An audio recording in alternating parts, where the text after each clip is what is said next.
It's only a lead. The time is now 6:01, and we will call the May 11, 2022 special Board of Education meeting to order. Ms. Greer, please call the roll. Corcoran. Excuse me, Alvin. here. Here. Goodfriend. Here. Hoda. Here. Klein. Yes. Lunkins. Here. And Smith. Here. Thank you. We do have a quorum. The approval of agenda and order of business. The agenda was circulated prior to today's meeting. Is there any additional issues? Are there any issues with the agenda? Yes. No Not issues. the agenda. No, I just Okay. have something else. So if none are opposed, then we will pass the agenda by unanimous consent. Any opposition to that? Seeing none, the agenda is hereby approved. Yep, did you have? Is there, No. Okay. This is going to be in reference to mentioning of those public comment cards. Because it's before the interview. oh, okay. If anyone needs to speak, make comments to the board, please fill out a public comment card that will be behind you. So we can have those for us when public comment time comes. Thank you so much for that. And we're moving to item number 3, Superintendent Kennedy's initial interview. And yellow. The yellow cards. Thank you. And our first interview is with Carla Postel, Director of Curriculum, Integration, and Instruction, Hazel Park Schools, Hazel Park, Michigan. Okay, are you ready? Yes, I'm ready. All right. Good evening. On behalf of Oak Park Schools, I'd like to welcome Carla Postel to this interview for the position of Superintendent. Dr. Postel is currently the Director of Curriculum, Integration, and Instruction for Hazel Park Schools in Hazel Park, Michigan. I'll take a few minutes to briefly describe our format. This interview may take up to 70 minutes. There will be 18 questions from the board. Toward the end of the interview, time permitting, we will give you an opportunity to ask questions of the board and to make a closing statement. We'll let you know if time is becoming an issue and if there's a need to pick up the pace of the responses. As the board hears from each candidate and weighs this critical decision, it will be doing so through the lens of the candidate profile that was developed with considerable input from our stakeholders. Our intent is to identify the candidate that best fits this profile, which board members have at hand. For those present in our audience, you may submit feedback by way of the form provided for this purpose. That is also on our website under the superintendent search, and you may also use the half sheet in the back of the room, the white half sheet with the QR code on it. I implore all those present to please provide your feedback. I think to date we've only gotten feedback from one person. One. So I would implore those present and those who can hear me or see me or whatever to provide any feedback you wish us to consider during this search. Although the task of choosing the next superintendent is the responsibility of the Board of Education as the elected representatives of the community, we value and consider the input of our stakeholders in the process. Ready to go? Yes, I'm ready. All right. Dr. Postel, while we have had the opportunity to review your application materials, audience members have not. Please briefly review your background and share what causes you to be interested in this position at this point in your career. Alrighty, so good evening, and thank you again for having me here this evening for the position of superintendent here in Oak Park. Just a little bit about me. I consider myself a people person, or I've always been a people person. I went to the University of Michigan in Ann Arbor, where I initially majored in English and minored in psychology. In my mind, I wanted to be a child psychologist, so I knew I still had some connection with students.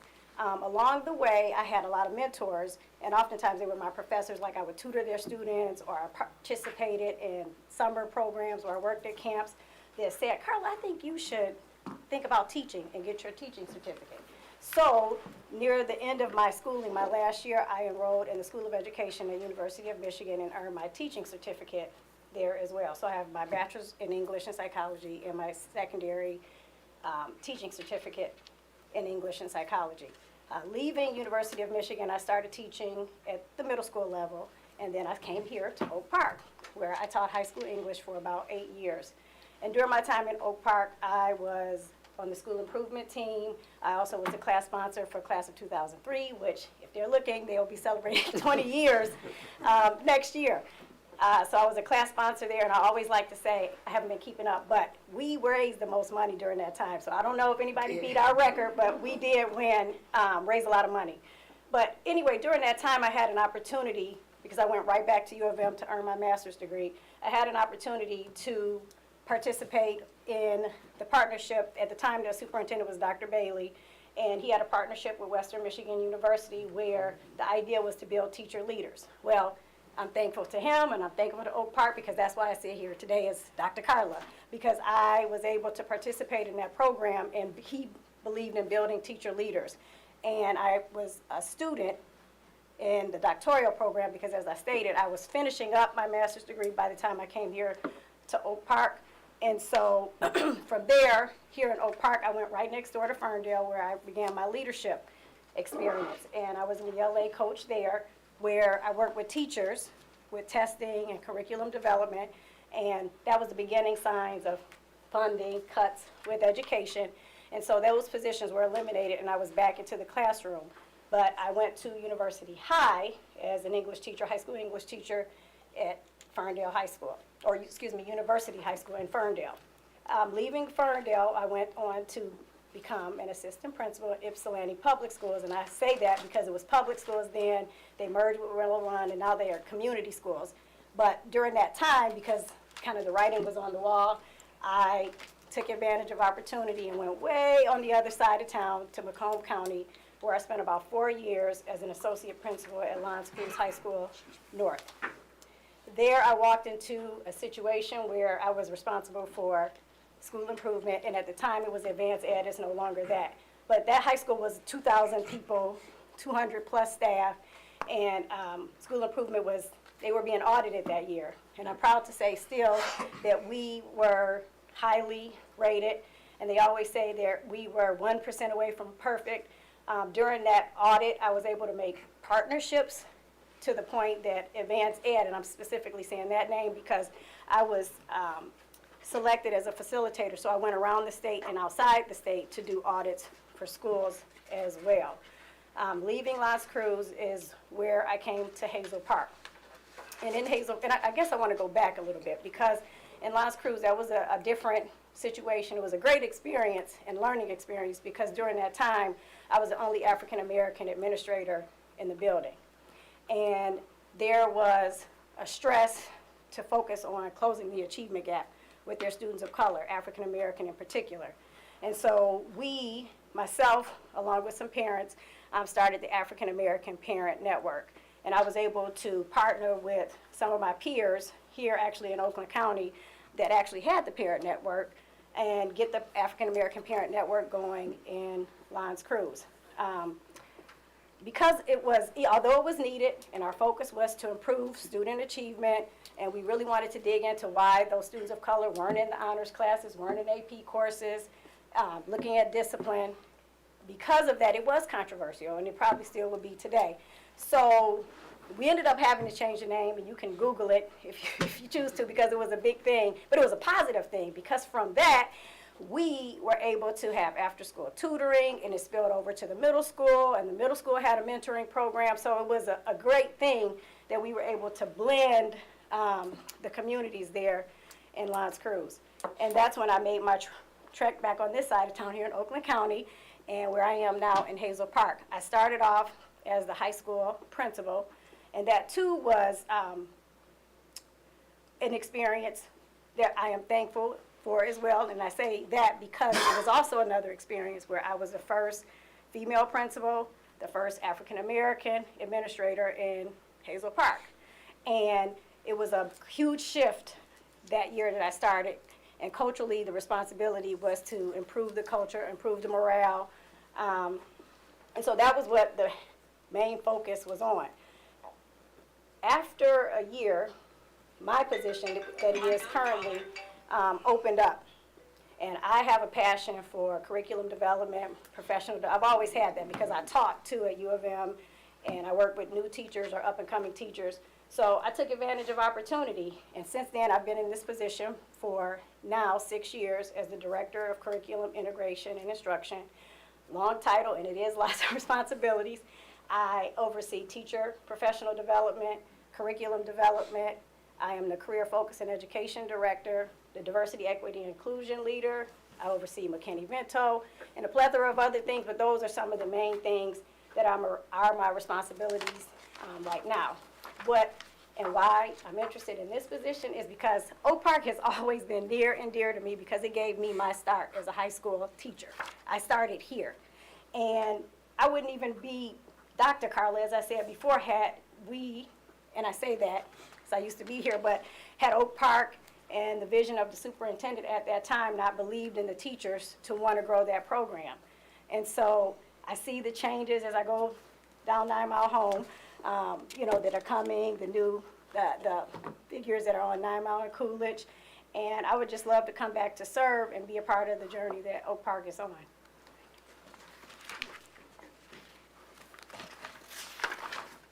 Thank you. What specific qualities and capabilities do you bring to this position that may set you apart from others? You might have mentioned a couple of those already, but anything that you want to name now is fine. I think what sets me apart, and again, I always say thankful because really when I look back over things, I truly am appreciative of having the opportunity to have served in all capacities. I've been a classroom teacher, a building administrator, and now a central office administrator. I worked in urban and suburban schools. I have experience at working with teachers that are coming into the classroom for the first time. And so I feel like it gives me perspective just because I've had an opportunity to experience all of those things. I'm also, because I'm a people person, I like to say I'm great at building partnerships. And for that reason, in Hazel Park, we have been able to partner with Wayne State University, and last year our grant was renewed where we have the TRIO program.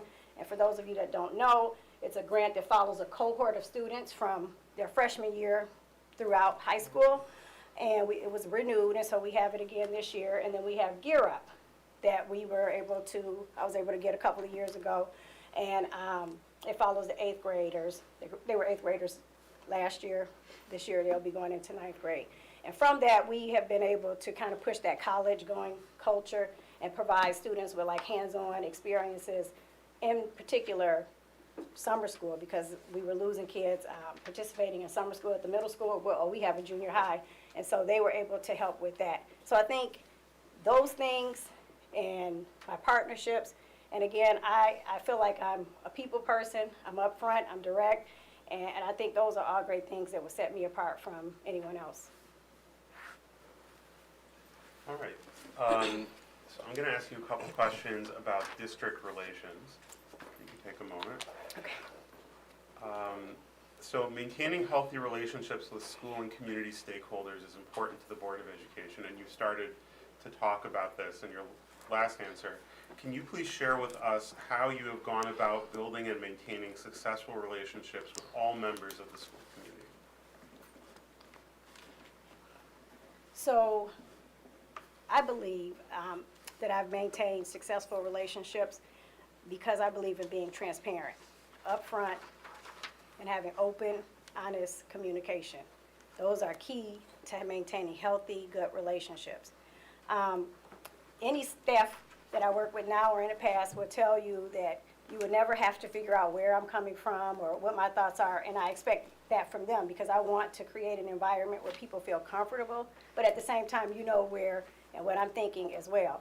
And so having open, honest communication helps to build that relationship.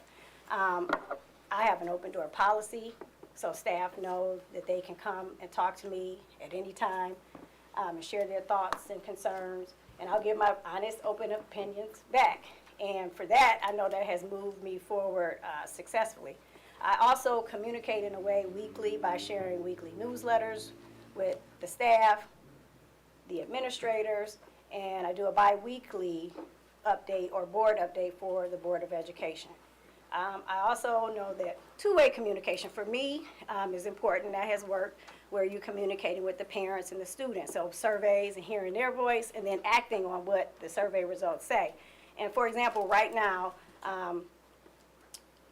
well, it should have been, it will be tomorrow, the parent survey will be going out. We're in the middle of producing or looking at our DEI and doing an equity audit.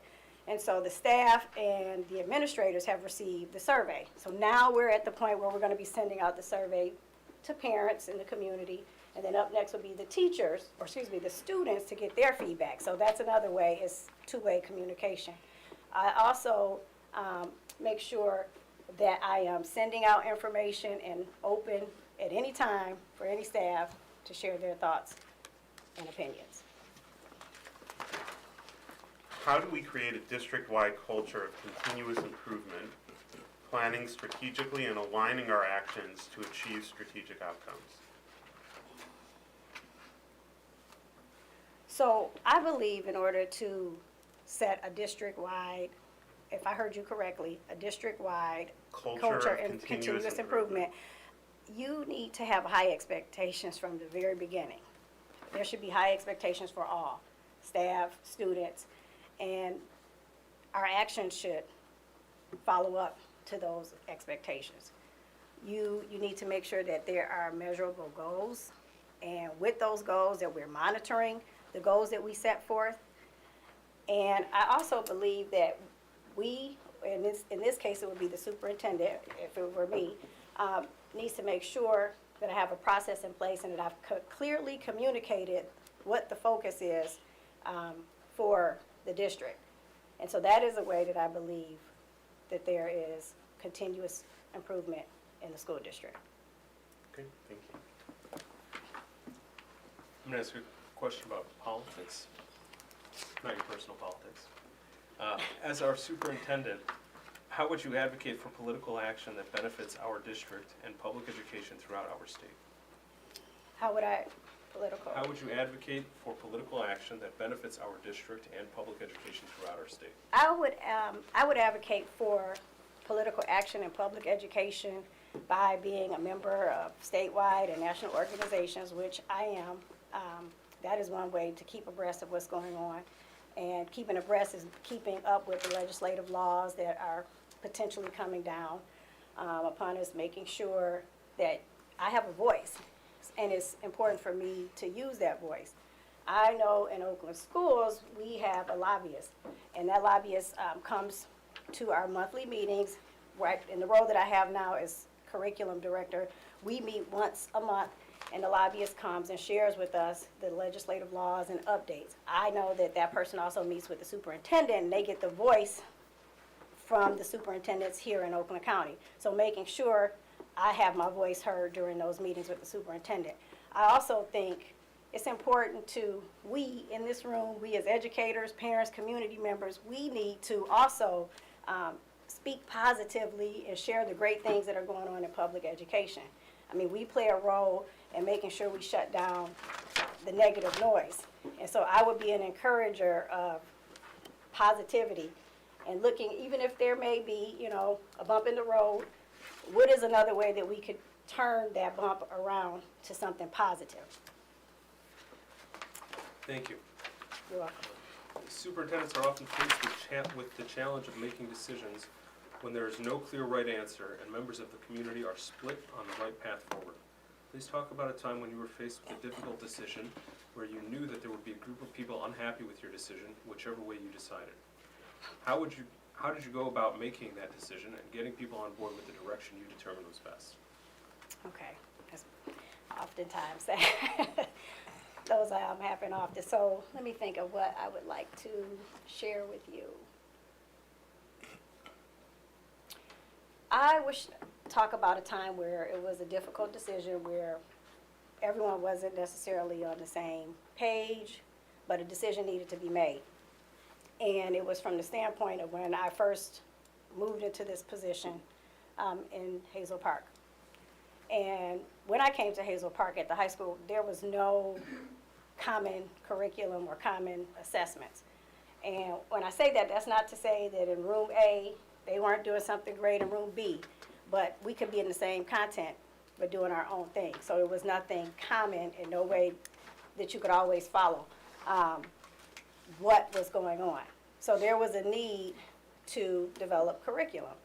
And as we all know, change is sometimes difficult and not always welcome. So we had a focus in Hazel Park of saving kids' lives. That was the focus. And so we needed to move with a sense of urgency in developing curriculum. And that's exactly what we did. We developed curriculum over my first year in this position, over the first year and the second year, developing a K-12 common curriculum and common assessments. Am I saying today, and I want to clearly say that it's perfect now because we have a revision process in place. Every year we go back, we open up the units and revise. But thinking back 5 years ago, we had to develop the curriculum. And some people weren't on board with leaving behind what they had been doing and coming on board with what was new. And so that was very difficult because we had a group that weren't willing. It took a longer time for some people to come on board and actually make that change and be willing to be a part of the revision process, be a part of that this was something new, that we're going to move forward. And so in retrospect, I would potentially say that we could have moved slower. And I say in retrospect because that's something that I used, and I always say pre-COVID because it was the year before COVID. We went through a pilot for K-5 math to adopt a new resource to support our curriculum units because now we have them. And with that, I opened up to all of the teaching staff that were elementary, are you interested in being a part of the pilot team as we look at potential resources for our K-5 students? And with that, there were teachers that volunteered at each grade level. I wanted to make sure because it was my responsibility. There was a mix from all of the schools. And that's just what we did. Now, COVID got in the way, so our rollout year, it wasn't a rollout as we planned. And so last year I called it a reboot because that was really our first year rolling it out.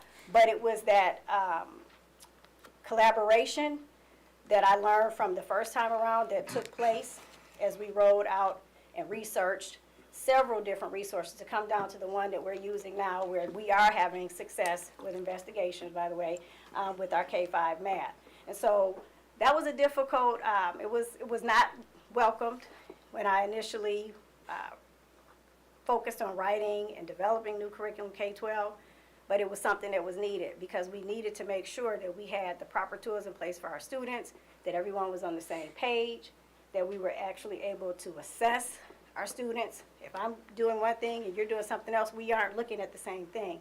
So putting those things in place, that's the positive because now we have a curriculum that we can look at and revise when and however necessary.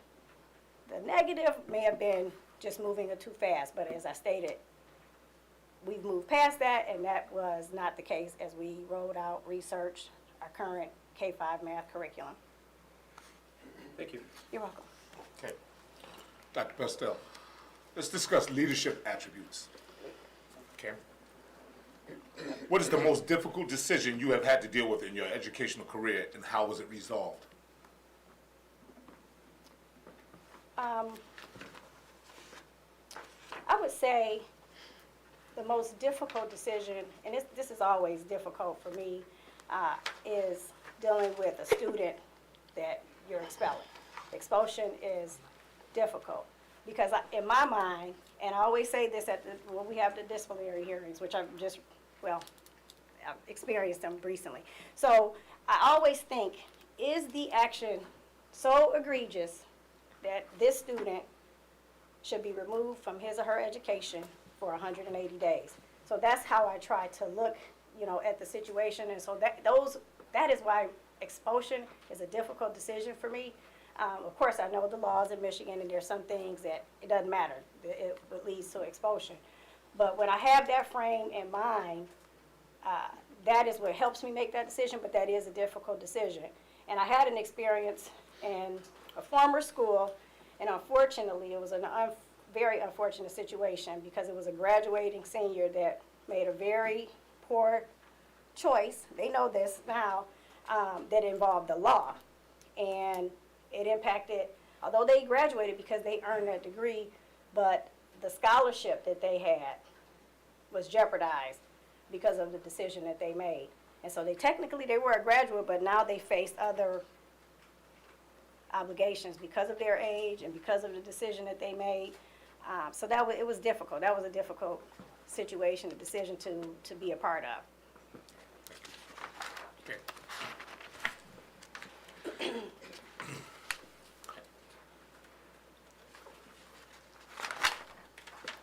Thank you. You're welcome. Thanks. Okay. How do you lead without having official authority over the people involved? And have you been in that situation before in your career? And if so, how did you handle it?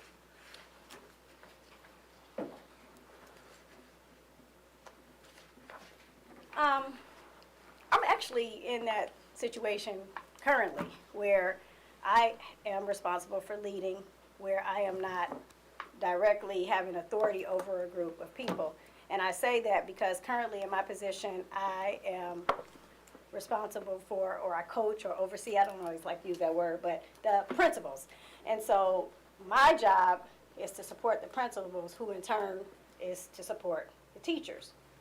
And the teachers are the ones that impart the education, the curriculum into our students. And as the curriculum development person, I need to make sure that I have the proper curriculum. As I mentioned earlier, we do now the proper curriculum and protocols and systems in place for our students. And so as my role as the curriculum director, I make sure that the principals have what it is that they need. We meet regularly. Bi-weekly, I coach with the principals that I'm responsible for working with. And then we have a secondary principal meeting bi-weekly. So we are always in alignment with what the expectations are, what it is that we need to do to make sure we are moving student achievement forward in Hazel Park. So when I think about, just thinking back about the question, having authority over those where I'm not directly involved, I do that every day in my role. And I try my best to make sure that I'm providing that support and those tools for the principals, because it is a difficult job, and especially since and how things have changed now and the shift that we've all had to make, I just want to make sure that I'm a support for them so that they can in turn be a support for their teachers and then the support for the students. Okay, thank you. You're welcome. Last question. What are the key elements needed to establish and maintain a good working relationship between you and our board? I believe to maintain a good relationship as superintendent with the board is, like I said before, having open, honest communication, being direct and clear. I don't believe that, and this is how I currently operate, that when we're meeting, no one should ever leave unclear about where and what we're doing. And I like to pride myself in saying that, I mean, when you hear direct, some people may take it the wrong way, but I just like making sure that we are all on the same page when we leave so that we all know the task at hand that we need to accomplish. So with the board, I think first and foremost is communication, communication, communication. But communication is open, honest, upfront, and direct. I also believe that it's important that I'm understanding how and when you like to be communicated, especially in the cases if there is a situation that goes on, how would you like to be informed of that information or that situation that may have happened. As I stated earlier, in my role now, I share a bi-weekly newsletter, or I call it a board update with the board, but I know my current superintendent does one every week. So updating you in that capacity, I think it's important for us to have that open, honest understanding and communication about what the role is of the superintendent as well as what the role is of the board, because then we, as a team, will work together for the success of our students. So again, communication is number one, which leads to healthy, in my mind, relationships. How would you like to be communicated with, and how often? And last, making sure that we understand our roles and our positions. Thank you very much. Good evening. Good evening. These questions that I'm going to be asking is going to be targeting instruction and curriculum. The first question is, what experience of successes have you had with closing the achievement gap for economically disadvantaged and minority students? So, as I mentioned earlier in my introduction, closing the achievement gap, working with minority and economically disadvantaged students is my passion. That is what I did my research in for my doctorate, is looking at minority students, African American in particular, and looking at outcomes that impact their success. And so that is one of the reasons why I was passionate about starting that African American Parent Network, so that we could, as a team at the time, the high school team, dig into the data of our students and figure out a way, looking at that data, what is it that we could do to improve. So my experience is using the data, building those relationships with my colleagues in the building and the parents to look at the data and figure out which way we can move forward with our students. I also think that it's important to have high-quality instruction in place. With the high-quality instruction, we also need, and that's for our Tier 1, our classrooms, but we also need to make sure we keep in mind our MTSS or our supports for students that may need it. So looking at the data, making sure we have quality instruction, having supports in place for students. I also think at this time and at this day, we need to make sure that we are culturally responsive in our classrooms. When I say culturally responsive, I'm talking about teaching and practices, looking at our curriculum. Does our curriculum reflect our students? Do they see themselves in the curriculum? Those things are important when you're talking about closing the achievement gap, because a student may not be interested in reading a book if I don't see myself in the book. I don't hear my story in the novel. So it's important to make sure that we train our administrators, we train our professional development, develop our teachers, and culturally responsive teaching and practices. Now, I say all of those things, and what I'm going to end with that I think is really first that impacts all of those is the culture and climate. You need to make sure that you have, and that's something that I had to start off with in Hazel Park, is making sure that we had a positive working environment for the teachers as well as the students. If you're talking about moving the achievement, and again, going back to the achievement gap, and making sure that you have teachers that are there wanting and willing, we need to make sure that the culture is one that is positive and welcoming and warm for both staff and students. I believe that that is necessary. I mean, any of us would want to walk into a place where we feel welcome and warm, and that's what encourages us to do our job and do our jobs well, whether it's staff or students. So I think that is key. And then, again, as I stated before, making sure you have high quality instruction, making sure that the administrators are culturally proficient, the staff understands and they're trained on the practices of culturally responsive teaching, that you have supports in place for those students that are needed. And once you do all of those things during the day, I believe in order to close the achievement gap, after, again, the data is up there, you still need to have those extra supports, summer school and after school programs that will feed into the lives of those students that need that extra push. That is how I believe closing the achievement gap. And that is the experience that I've had and I've seen work. So as I speak it, I'm speaking it from what I've experienced.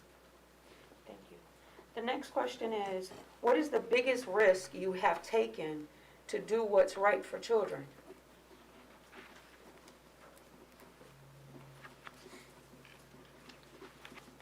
So the biggest risk, I would say, that I've taken is in spaces where it may not have always been welcome, is having those courageous conversations. Addressing the elephant in the room. And it kind of goes back to the last question about the achievement gap. When I've been in both where I am currently and other places, being the only African American or minority, and when I say minority, double, I've oftentimes had to lift the lack of diversity in our staff. That's something I'm also passionate about, and I work in a diversity educated workforce at the state level, which that's a focus here in the state, is diversifying the educator workforce. But when we start to have a more diverse classroom, we need to make sure that we have staff on board. And to me, that's the biggest risk because it's not always welcome or received, or it's just different. It's the change, as I mentioned earlier. Change is different, and everybody's not always initially ready to get on board, but eventually they do with enough. And I always go back to that relationship piece, being upfront and showing who I am and where I am and what I believe. I think those things come around, but to me, that risk is worth it, lifting the elephant in the room or having those difficult conversations, because to me, that is what will move students forward, encourage staff in their environment, bring the community around. So somebody has to be willing to do it. And I always say I'm a voice for the voiceless. That I'm passionate about that, and I will always be one to speak up for those that don't have a voice, and oftentimes our students don't. So I feel like it's my responsibility as an educator to do that.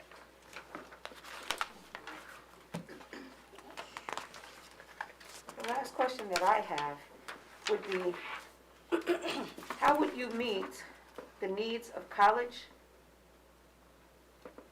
I apologize. No. I'll start over. Okay. How would you meet the needs of college readiness while also providing high-quality, relevant career-focused opportunities for students?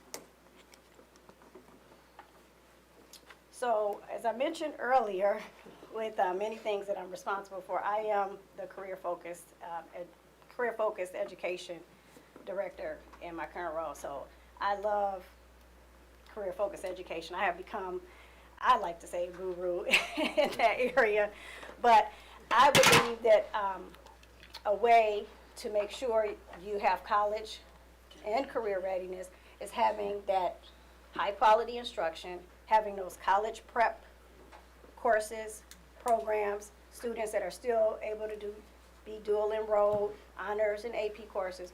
But I also think, and I know because we are seeing the research all over, that it's important to have those career technical education or career-focused education opportunities for our students.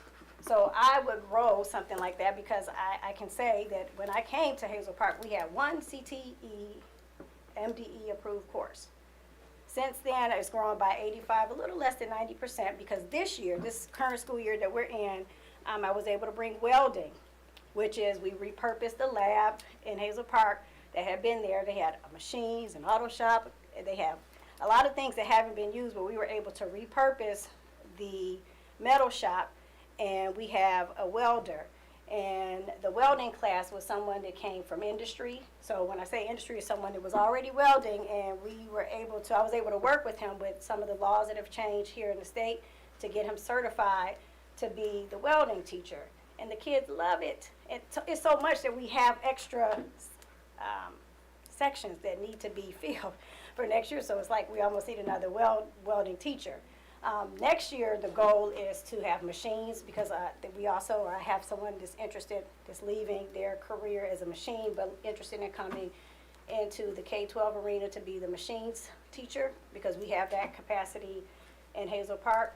And so I will work with him through the same process as far as getting him certified and approved. And then we have to go through the new program application and apply for the course with the state. And so I just think it's important to have those opportunities, because as we all know, those jobs are abundant and they need people to fill those skilled trades position. I would also like to add that one of the things that right before COVID, that I was working on, that's an opportunity that I think many students would be interested in, is a fire academy. And so I started the research and the groundwork for the fire academy as well. Unfortunately, COVID happened. The person that was over when I say person, is actually the fire chief that was over the OCC program, moved on, and a new fire chief came in. And so since we've been back, it's just been a little bit difficult to get things going, but the groundwork has been laid in Hazel Park, where the city is on board and the fire department is on board, which that's the number one thing. We can have the dream, but if you don't have the right people on board to move it forward, it may not happen. So that is out there, but we just need to move it forward. So when you talk about college readiness, college and career readiness, I think that's something important. We need to have a balance.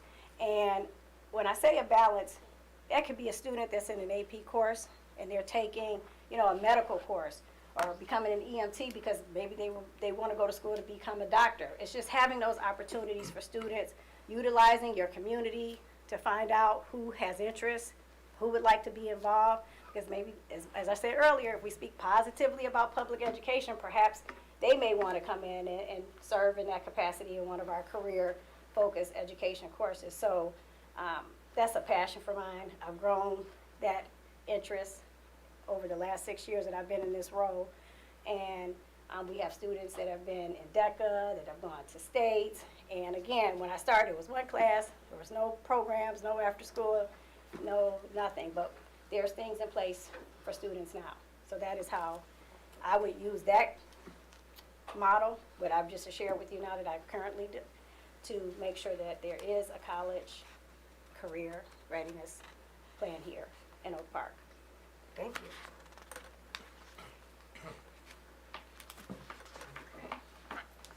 Forgive me if I don't pronounce your name correctly. That's okay. We're going to talk about finances. Okay. That's my passion. Okay. Passion is good. Please describe your experience with budget development and financial management. What is the largest budget you have built and maintained?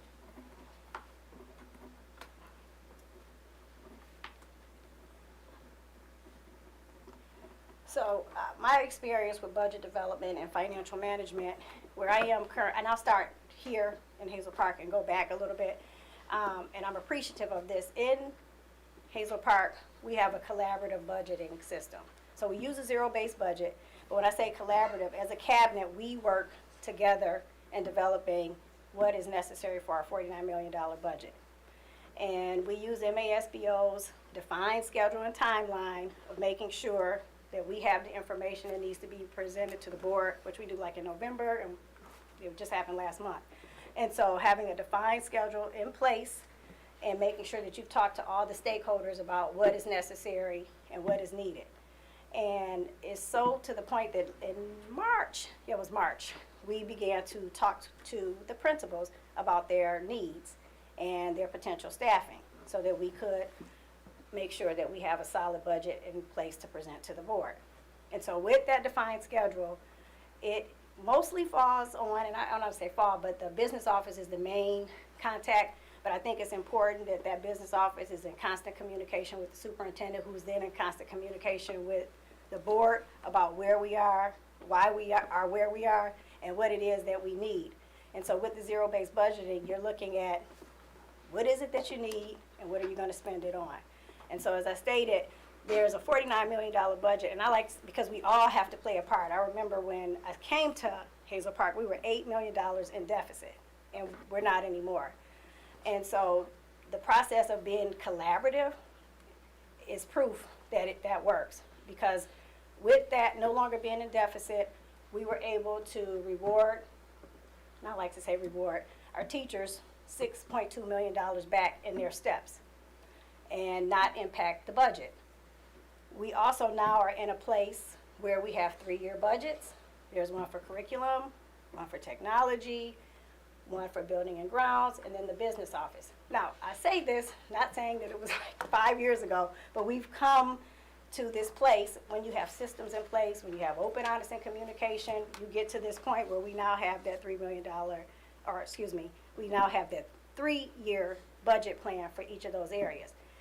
Because I'm directly over curriculum and then CTE, I would say my budget for me is a little, maybe $1 million, a little bit over because of CTE, but we really have the responsibility when we meet as a cabinet. It's literally like, Carla, so what, I need to have my line items in order, because the curriculum is strictly just that, the resources and books. It's not part of the professional development, which I oversee that, and then also the staffing, which I oversee that for secondary. I need to we play a part as a team in making sure that we have financial management that's successful, and that is how we were able to get ourselves out of deficit. And so I keep saying it, but it's that open, honest communication, because we all weren't always on the same page. When I say on the same page, we may have had different views, but being in place and space and with people that you built a relationship with to have that conversation, that's how you're able to move things forward.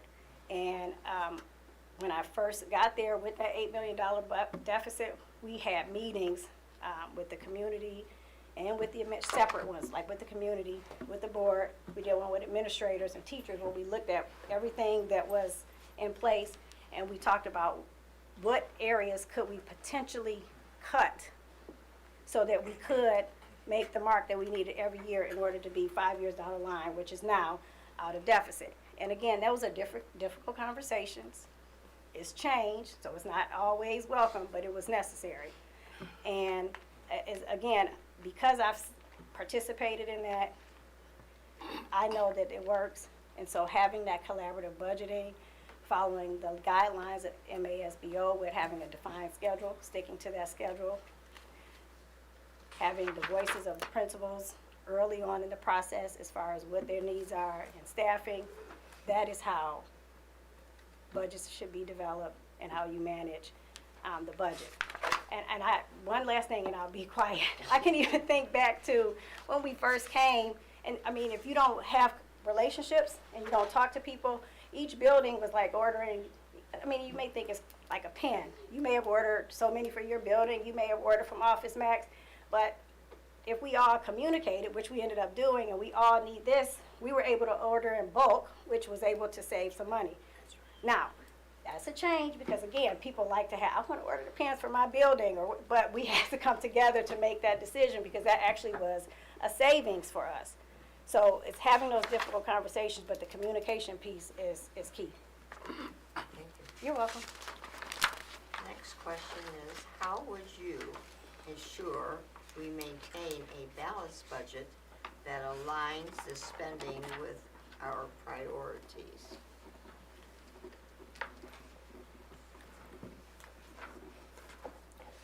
So aligning the spending with the priorities is a little bit about what I spoke about as far as having the zero-based budget and making sure that we understand what the priorities are of the district, and making sure that we are spending based on what those priorities are. And so if you have that zero-based budget, you're having that defined timeline in place, that is how you maintain that balanced budget. You don't deviate from what we talked about. And I can use even an example of right now. Last year, and I'm not going to say the area, but last year we talked about ordering a certain resource for a particular class. Well, they didn't order all of those materials when we were supposed to order them in the fall. And so now, because it was quote unquote extra money left, they want to order them now for next year, but we can't do that. That was supposed to be ordered then, even because they're not using them now. We're going to take that and move it, and we'll start over fresh because you're going to be using it for next year. But that's how you stick to your budget. You have a plan, and that's not to say you can't deviate because you may have to for some things.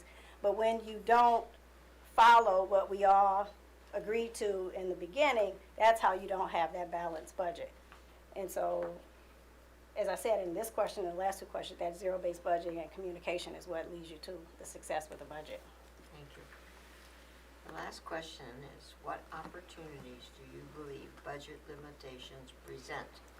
In tough financial times, what are your top 3 priorities?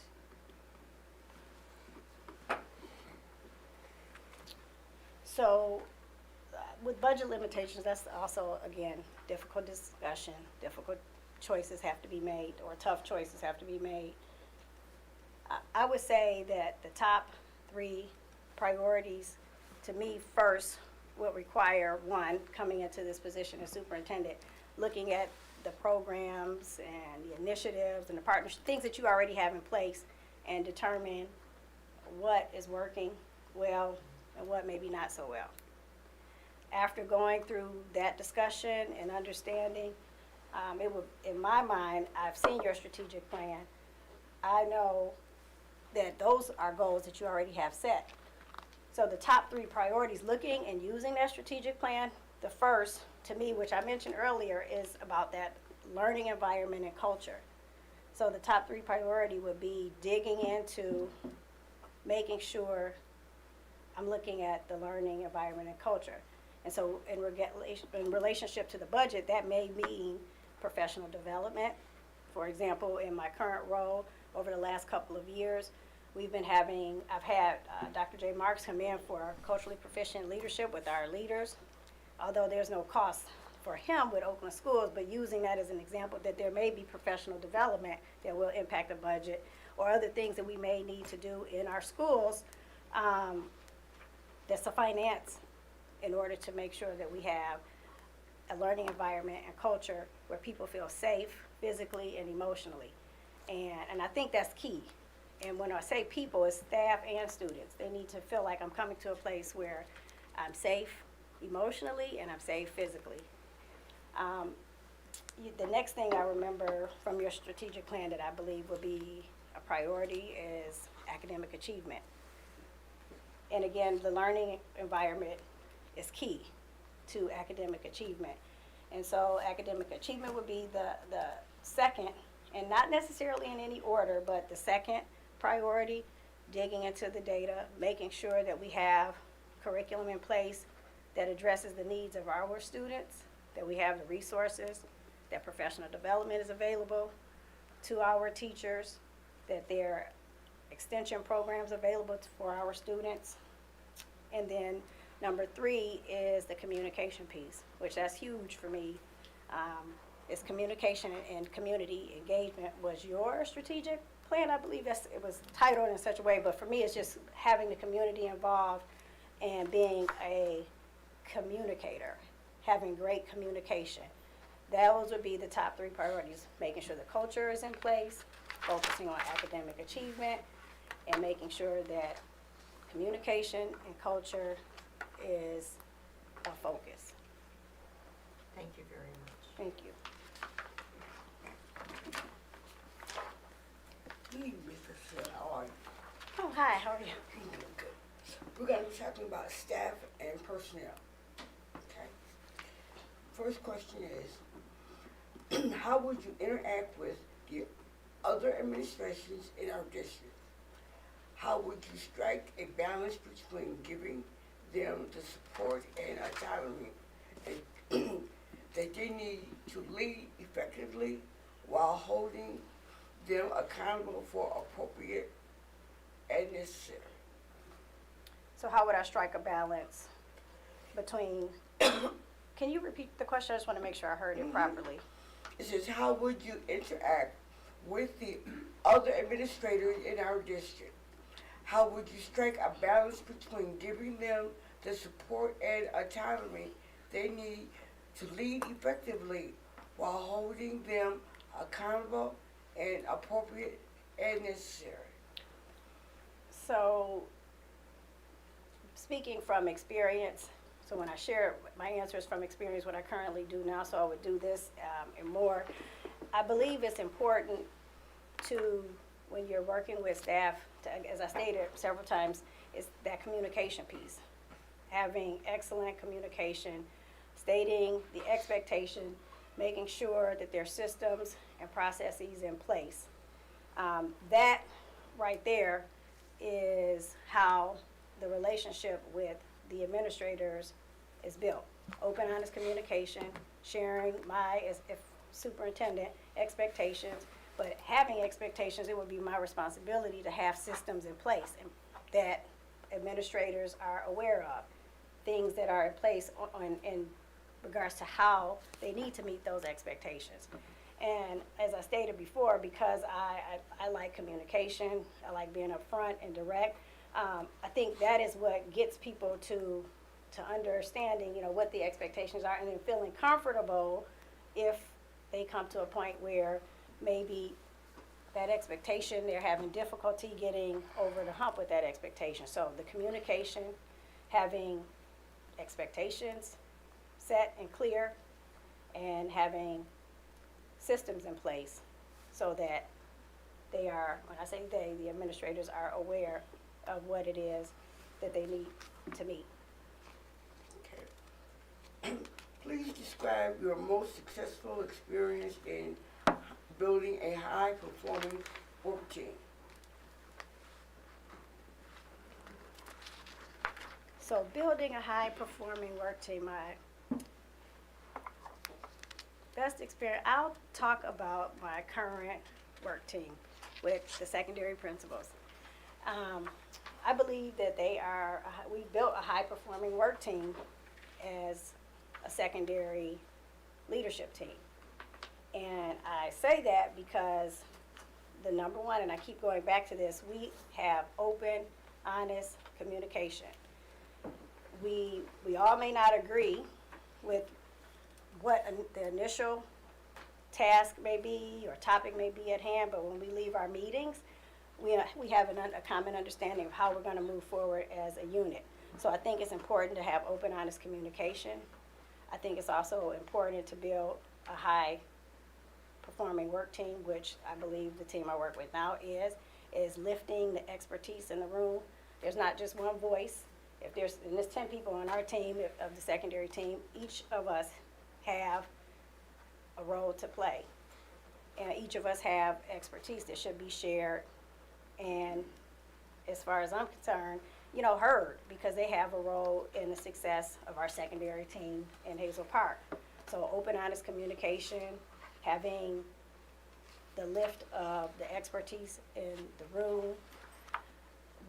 As we meet, I meet with them, as I stated before, weekly, but I think that communication, allowing them to have a voice, that is a way that I've built a high-performing work team. Last question.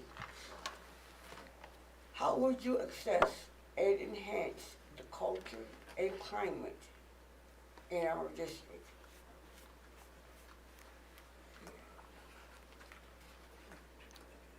So,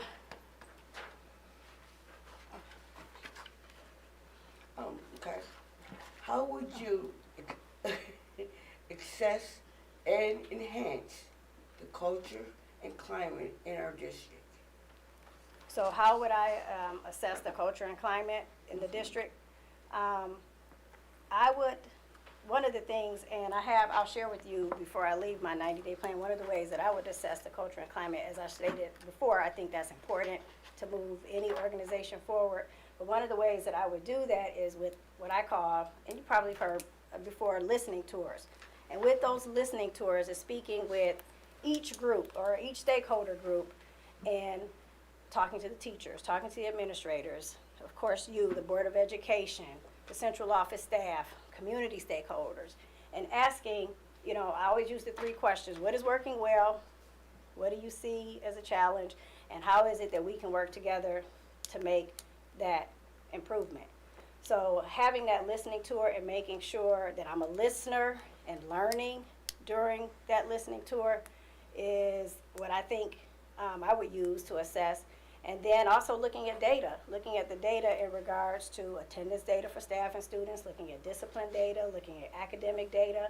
And those things are also key in understanding what the culture and climate is in the community. So those, and it's a little bit more detailed here in my 90-day plan, but in regards to assessing the culture and climate, you have to hear from the people about what's going on.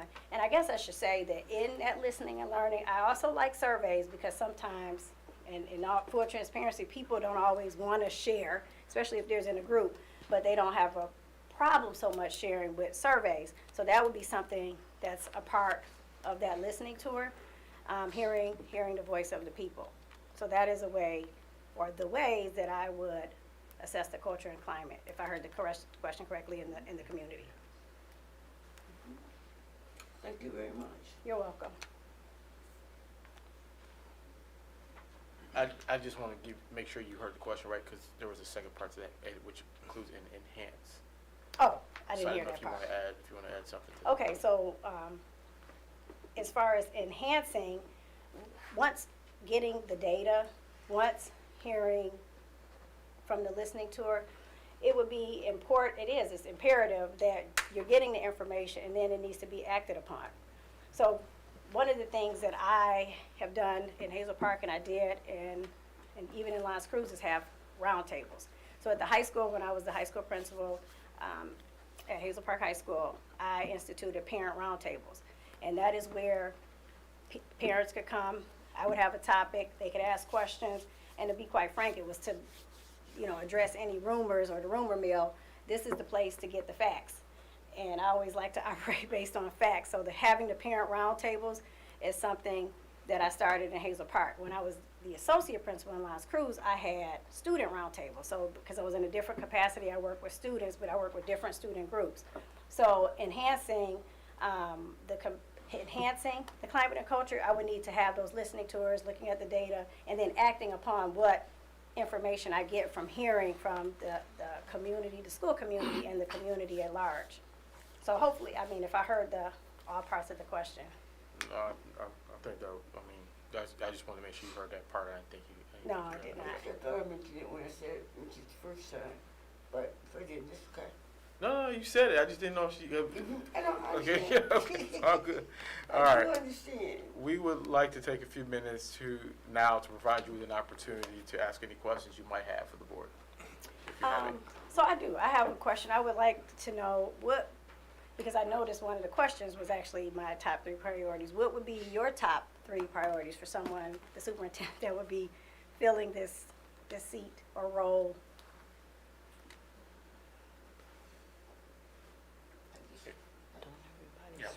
Trustee Lunkin? I guess, first of all, being honest, transparent, noticeable to the students, because it's students that have to notice you. But I guess, getting to know who you're working with, how they work, and like I said, the data, we're gonna need to use all that. We're gonna need to try to find out why our kids aren't coming to school, why they're absent, why they tardy. All that needs to go in there. And part of the superintendent's responsibility is to get with the teachers, if they can, to find out why is this happening and what can we do to change it. Okay, thank you. Trustee Smith? Yeah, I would like to see an enhancement on culture and climate, parental engagement, and district pride. Those are mine. District pride. Those are great. Thank you for sharing. Trustee Corcoran? Oh, thank you. I would like, the positive or the top priorities, there are many, I can probably only give a few, but definitely bringing the programs to this district, such as the trades, such as VOTEC, after-school programs, bringing back the morale of this district in regards to being more, like building the community to also be involved with whatever it is that those programs can assist, with them collaborating together, and of course, the culture and climate. Thank you. Trustee Klein? Trustee Schultz? Sure, I know you asked for 3, but when I'm boiling it down, it really comes to 2 things for me. Academics and bringing the stature of the district, if you will, back to its golden age. Trustee Goodfriend is very fond of reminding us that we are a school of choice, heavy student body, and that there are lots of students in our district that go elsewhere. And I actually don't really believe that that's an analytical decision. I think that's more of kind of just a feeling about the district, that there's this feeling that Berkeley or Ferndale or whatever it is a better place for those students, and I don't think that's correct. But I want the district to get back to that place where the people in Oak Park feel that Oak Park School District is their place. Understood. Trustee Hoyt? So I think, in a certain way, number 1, 2, and 3 is culture and climate, because everything else that we talk about, whether it's attendance, enrollment, teacher engagement, parent engagement, community engagement, academics, all of it comes back to culture and climate. And I think that's a very important piece. But what feeds into culture and climate, which I think is also important, is finding ways to leverage the limited resources that are available to us to provide safe and engaging learning spaces for our students. Thank you. Thank you. And I would just echo some of what you already heard, but Trustee Goodfriend? Yes. I did say that finances are my passion, and they are, because I love numbers, and I understand them. But I've been here for many years, and as Mr. Klein has so well spoken for me, and I speak for myself as well, and I want our kids to have everything. And they don't. Right. And we have to give them the joy of getting it. To find the joy of learning again. Yeah. And remembering when they leave here that there was somebody that said something that has stayed with me for 40 years. That's really important. Yes, very important. And that's the challenge that a superintendent has to be able to disperse among your staff. And openness to the community. An open door policy is very important as far as I'm concerned. I think will bring back a lot of our children that no longer are in Oak Park schools. That should be. And we are a school of choice, but we have to prove ourselves again. Thank you. I would echo some of what you already heard. It's been well stated that we've got, we're a school of choice. We got a lot of school of choice children here, coming from 100 different zip codes, literally. Wow. But I remember walking around the city when I was campaigning and would see signs of Ferndale graduate, Berkeley graduate, and right here in the city proper. So, I know it does.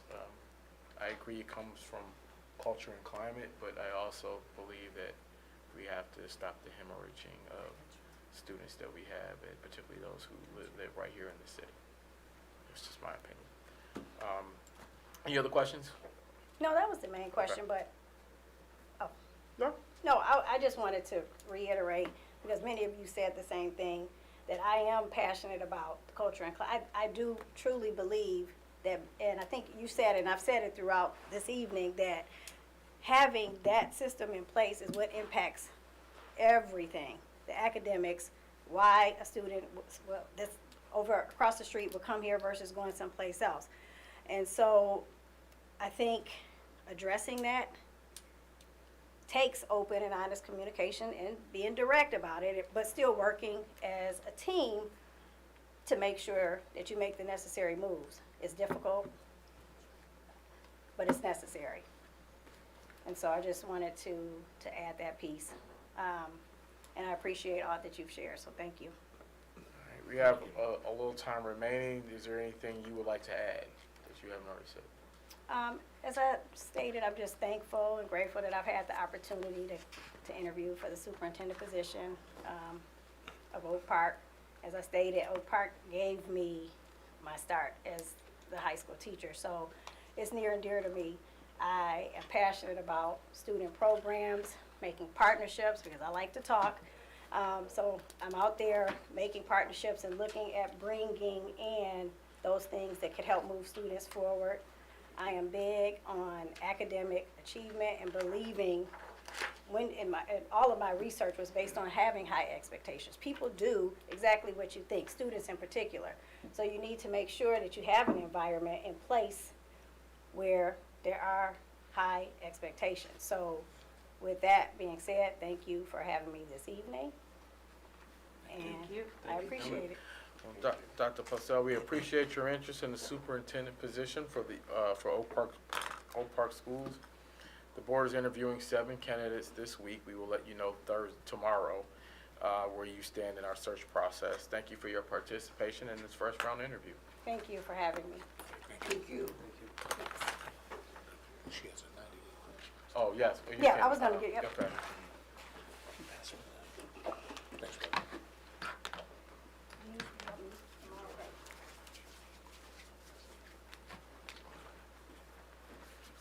Thank you. Thank you so much. Thank you so much for coming. Thank you for having me. Thank you.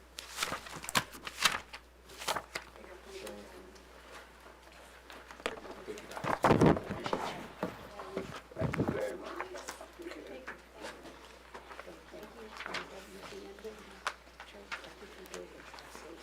Yes, yeah. Yeah, I am part of, I was there, the kids came Oh, in. And yeah. Hazel Park's the only school. Yes, Yeah. yep. I thought that was interesting, I didn't know. Yeah.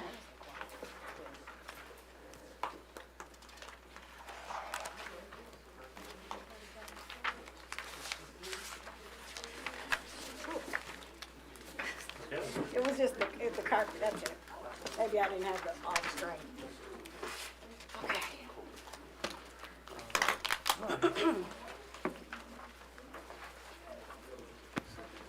Have a good evening. You too as Thank well. you so much for coming.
On behalf of Oak Park Schools, I would like to welcome Angel Abdullahad to this interview for the position of superintendent. Mr. Abdullahad is currently the superintendent for Madison School District in Madison Heights, Michigan. I'll take a few minutes to briefly describe our format. The interview may take up to 70 minutes. There will be 18 questions from the board. Toward the end of the interview, time permitting, we will give you an opportunity to ask questions of the board and to make a closing statement. We'll let you know if time is becoming an issue and if there's a need to pick up the pace on the responses. As the board hears from each candidate and weighs this critical decision, it will be doing so through the lens of the candidate profile that was developed with considerable input from our stakeholders. Our intent is to identify the candidate that best fits this profile, which the board members already have at hand. For those present in our audience, you may submit feedback by way of the form provided for this purpose. You may do that in two ways. One is to go on our website and under the superintendent search, find the feedback form there, or to use the half sheet of paper in the back of the room with the QR code on it using your phone's camera function. Although the task of choosing our next superintendent is the responsibility of the Board of Education as the elected representatives of the community, we value and consider the input of our stakeholders in the process. Rhea? Okay. Mr. Abdullahad, while we've had the opportunity to review your application materials, audience members have not. Please briefly review your background and share what causes you to be interested in this position at this point in your career. Thank you, President Elvin. First is it's every superintendent's dream to come back home. So I'll start with that. When I saw this posting, all kind of emotions went through my mind. So let me just give you a little bit of background about me. I'm an immigrant, first generation immigrant. I'm originally from Iraq. We moved from Iraq as political refugees to Spain, thinking that we're only going to be in Spain for 6 months until we get visas. Our parents did not put us in school. So 4.5 years later, no schooling, we get our signal to come to the United States. We move over to 13350 Woodville Street, right here off of Kenwood. And I drove by the house. So we moved there in 1986. My first teacher that I ever had was Miss Wheatus and Miss McGinnis at Keith School. Didn't know how to read, didn't know how to write. I spoke Spanish, I spoke Arabic. And the only test that I passed was Miss Wheatus' Days of the Week in Spanish. And I think she did that just for me so I could pass. Went to Roosevelt Middle School, 6th, 7th, and 8th grade. Oak Park High School, class of 94. A few years ago, we had our 25-year reunion. I'm excited for our 30-year reunion. My sister graduated class of 1992, chemical engineer. My brother graduated from Oak Park, class of 99, mechanical engineer. And what my father told me is I can't give you anything, but I could give you an education. And he brought us here to Oak Park. I am a father of 4 now. I believe that I've had a successful career in education. And as I started thinking about my career along the path, I found an article from 2014 where we sent an experiment to the International Space Station, 2014. And in the article, they quoted me saying, everything I am and I have is because of the education that I received here in Oak Park. Went to Wayne State, graduated with a bachelor's in foreign language education, got my master's in ESL, got my S specialist in curriculum and instruction. And I've only been in 2 places my entire career, 2 places.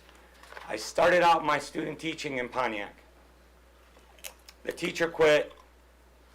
Dr. Cordell said, Mr. Abdullah, the kids like you. I don't know why. I'm going to be your mentor teacher, and we're going to hire you. And I said, well, wait, I'm like doing student teaching. So did that. I loved it. I loved it. It broke my heart to leave. I had a connection with the families and the kids, and it hurts. It hurts to leave and feel like you're leaving the kids. And then I came to Madison in 2013 as a teacher, as a Spanish teacher, and leadership saw something in me, and became a principal at the middle school, where I loved my job every day. I could not believe that I was getting paid to have fun with the kids all day. And that's how I viewed it. And I could not believe that I was getting paid for it. And then the board had asked me in 2019 to be an interim, just to right the ship during a transition period. And I said, oh, I'll do it for a month, until you go through that. And then 3 weeks later, the board president said, you know what, we're just going to go ahead and appoint you. And so that was how I got to where I'm at. I inherited a $1.5 million deficit, and I had 3 months to fix it with no CFO. So that's a little bit about me. That's a little bit about my journey here. I feel like I've already hit a home run just interviewing here, because as I saw Ms. Greer here, and more emotions fled. Gave her a hug, and I haven't seen her in years. But that's who I am, and I'll leave this statement with, I am Oak Park. Yeah, that's a statement that you always say, and I am Oak Park. I'm proud of it. I talk about it whenever I can, and I actually dug up my diploma, and I brought it, but I left it in the car. I'm like, so that's a little bit about me. So what specific qualities and capabilities do you bring to this position that may set you apart from others? Okay. So 2019, right? Last time I checked, there was no classes for a pandemic, right? And I was thrown in, there's no courses, and here we are having to deal with a worldwide pandemic. So what I think I bring to the table is I'm battle tested. I've proven I have a public record on things. You don't have to hear it from me. You could search yourself. You could go on our website. You could go through our board meetings. Everything that I say will be facts, state to facts. I don't embellish. This is who I am. And I believe 3 years, and I've received highly effective ratings all 3 years. And I take pride in that. I don't want to just be average. I want to be the best that I can. I want to be a model to everyone that looks up and aspires to be an educator. And so I believe those attributes and the experience that I have, I'm working on my 4th year as a superintendent. The only reason, I have a contract that will carry me through the end of retirement right now. The only reason is, how do you pass up your alma mater? You can't. You just can't. So I had to apply. Right. So I'm going to ask you a couple of questions about district relations. Maintaining healthy relationships with school and community stakeholders is important to the Board of Education. Please share with us how you have gone about building and maintaining successful relationships with all members of the school community. So there was a disconnect when I got there between our school district and city. I established a relationship with the chief of police. He and I communicate constantly about things. He's the first person that calls me. I'm the first person that calls him. If there's a situation, we would communicate. That has to be like this. I mean, we respond to each other. I have a healthy relationship with the fire marshal, with the mayor, with the city council. I participate in the Chamber of Commerce, which is City of Hazel Park and Madison Heights. I believe that part of being a superintendent is not just leading a district, is establishing those relationships and be the true face of the district. In order to be the face of the district, you have to maintain those professional relationships in the city, in the state, with all stakeholders. Now, with regards to parents, to me, that's easy because that's what I enjoy to do. I enjoy the high school seniors that are graduating right now were my students. And they know that every year when I do my speech at graduation, I'm going to embarrass them. I'm going to bring back middle school years, and I'm going to say some great stories about them. And they always pull me aside, Mr. Abdullah, please don't bring up that story, or please. But I enjoy that. That's what makes this job so rewarding, is those relationships, those kids coming back and saying, thank you. I've had parents come back and say, you saved my child. That is not something that you just go out and share with people. That is something I hold near and dear to my heart, because that just reaffirms why I'm doing what I'm doing. How do we create a district-wide culture of continuous improvement, planning strategically and aligning our actions to achieve strategic outcomes? So I love your strategic plan. You're going on year 3 of your strategic plan. I love the foundation that Dr. Hitchcock has set up with the foundation, and I believe to continue to improve, if you don't get better every day and you're stagnant, you're actually moving downwards because other people are moving up. Other districts are improving every day. So if you don't improve every day, I assure you that other districts are improving every day. So every day you got to push and you got to challenge. I am not the same man that I was last week or last year or my first year as a superintendent. I've gotten better. I've pushed myself. Not only do I push myself, I encourage others to push. But I nudge, but sometimes I help others see their true potential. And sometimes you coach people along the way. But if you're not getting every day better, if you're not getting better every day, I assure you that you're getting behind because others are improving every day.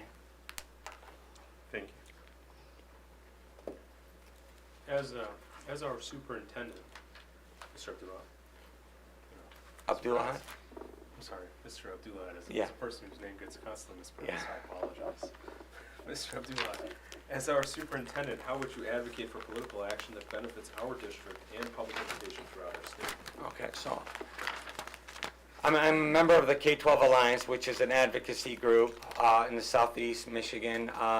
We meet. Sometimes we discuss how we're going to pass a board resolution. And for example, we just passed a board resolution on fully funding special education. Sometimes the K-12 Alliance guides us. Sometimes we get together and we discuss the needs.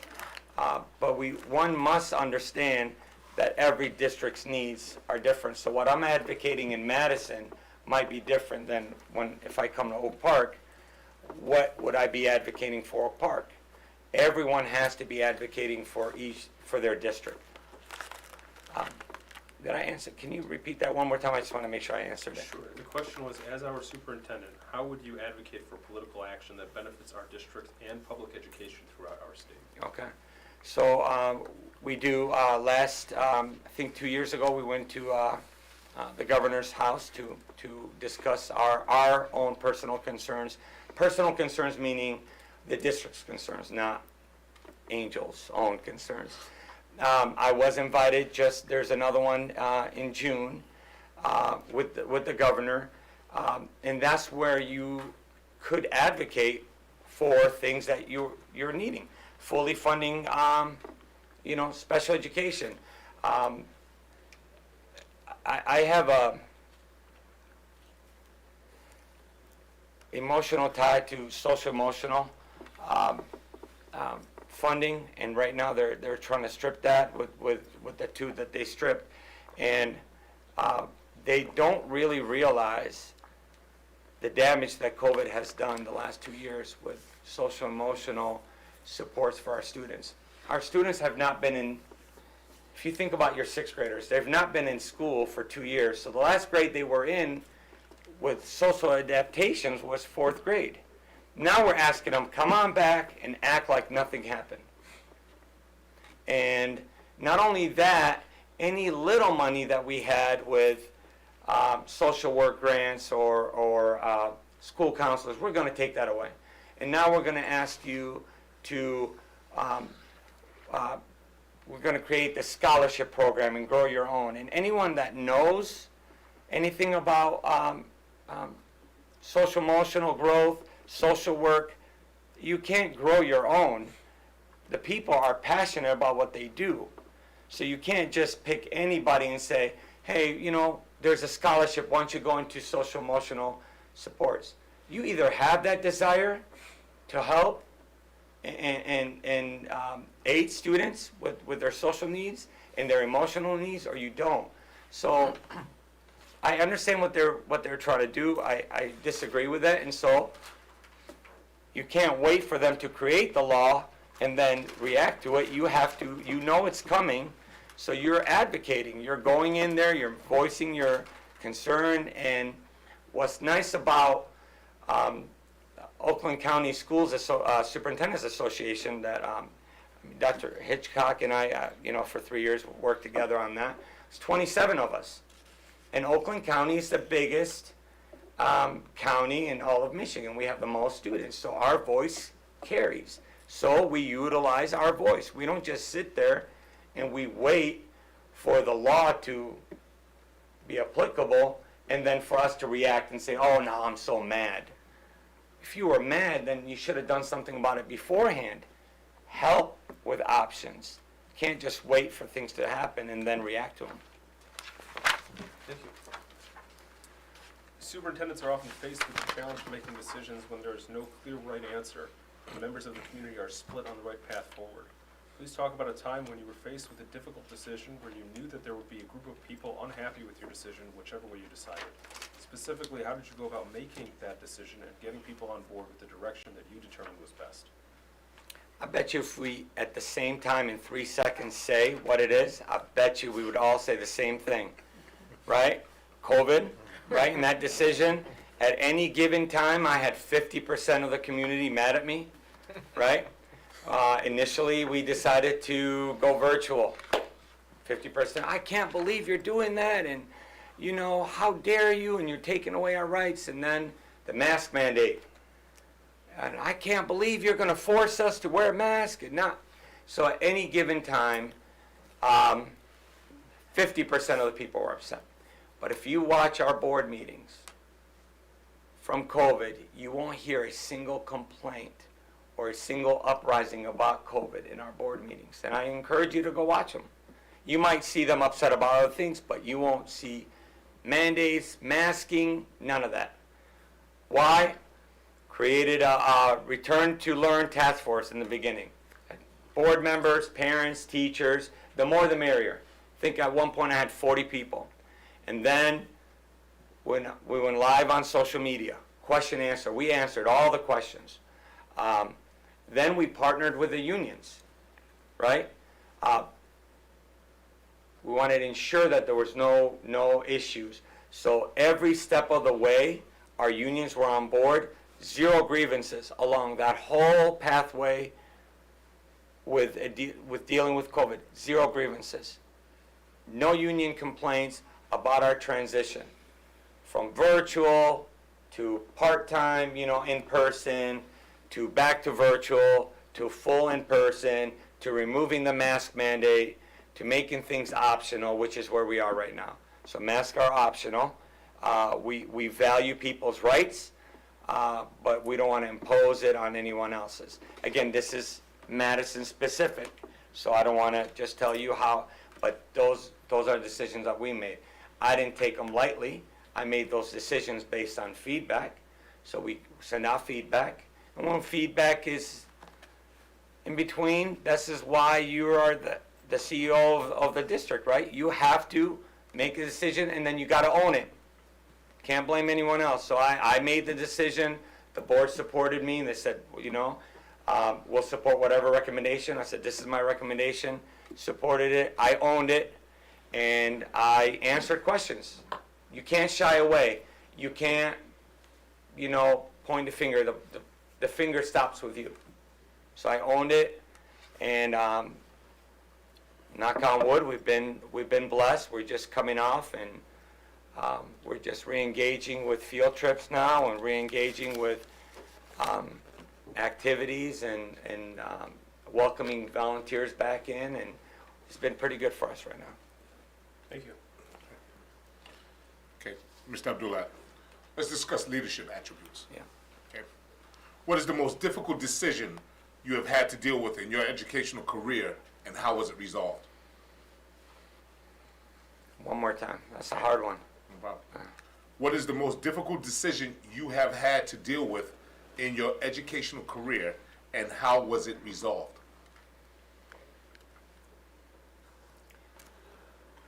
I mean, difficult decision. Just here, this is the most recent one. This is a hard one for me. 10 years of my life have been serving the school district of Madison Heights, the kids. And then just interviewing here as a superintendent, things are public.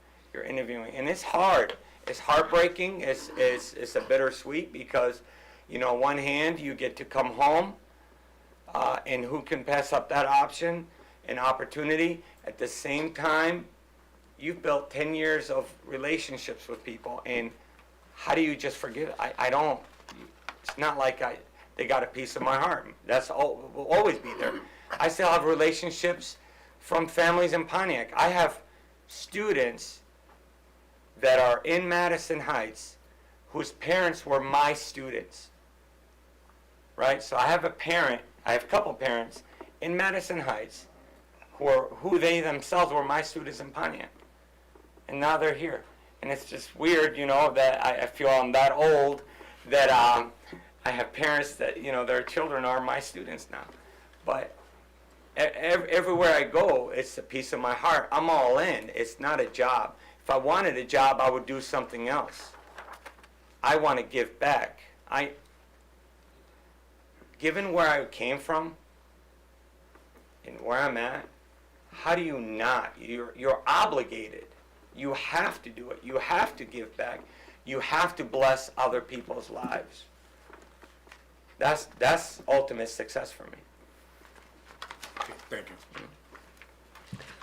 How do you lead without having official authority over the people involved? Let me repeat this. How do you lead without having official authority over the people involved? Have you been in that situation before in your career? And if so, how did you handle it? So I use this example a lot with the leadership team. What's the difference between a sheep herder and a shepherd? Right? They both do the same thing. One cracks the whip and forces everyone. The other one knows everyone by name and leads by example and modeling. If you have to utilize your title or your education, then you're not a leader. I break barriers. I don't like barriers, and I break them when I see them because I believe that in order to empower people, you don't say, this is your lane, stay here. This is your lane, stay here. And I believe that your reputation precedes you. When I left Pontiac, came to Madison Heights, I had a reputation. And so they had a union meeting. I went to the restroom. When I came back, I was a president of the union. I said, how can that even happen? I'm not even here to even say yes or no. They just voted me. Why? Because they knew I advocate for people. Okay? The first thing that you got to do is invest in human capital, your people. We could have all these wonderful programs. You could have all these wonderful activities. If you don't have the people, and those people are not all heart with the kids, does it matter that you have all this stuff that looks great on paper? It doesn't matter. I mean, it's you put the people in there that are heart, and I believe that you have people here. I mean, I was just looking at the website. Miss Wright was my sister's English teacher, and she was like, "Oh yeah, she was best friends with Miss Ashton. You remember Miss Ashton?" I said, "Yeah." She caught me skipping one time. This used to be Casa. This used to be Casa. So I was walking home, and she caught me. She's like, "Get in the car." But 30 plus years, probably, right? I mean, it's more than just a job. You have to invest in people that are in it for the long haul. Thank you. Last one. What are the key elements needed to establish and maintain a good working relationship between you and our board? So what you'll get out of me is no surprises. This is what you get. This is me. Every Sunday I do weekly updates. Give you every Sunday I tell you what's going on. You know, here's what's going on in each building. Here's what's going on to keep you in the loop. An emergency, if there's an emergency or something occurs, if there's ambulances or fire things, you need to know, even if we took care of it. So, for example, today we had a medical thing, and we did have ambulance, and so quickly after it was done, just FYI, here's what occurred. Why? Because you have constituents in your city, and if you're not aware of what's going on, then that's going to lead you to question, why was there a fire truck at the high school? Or why was there?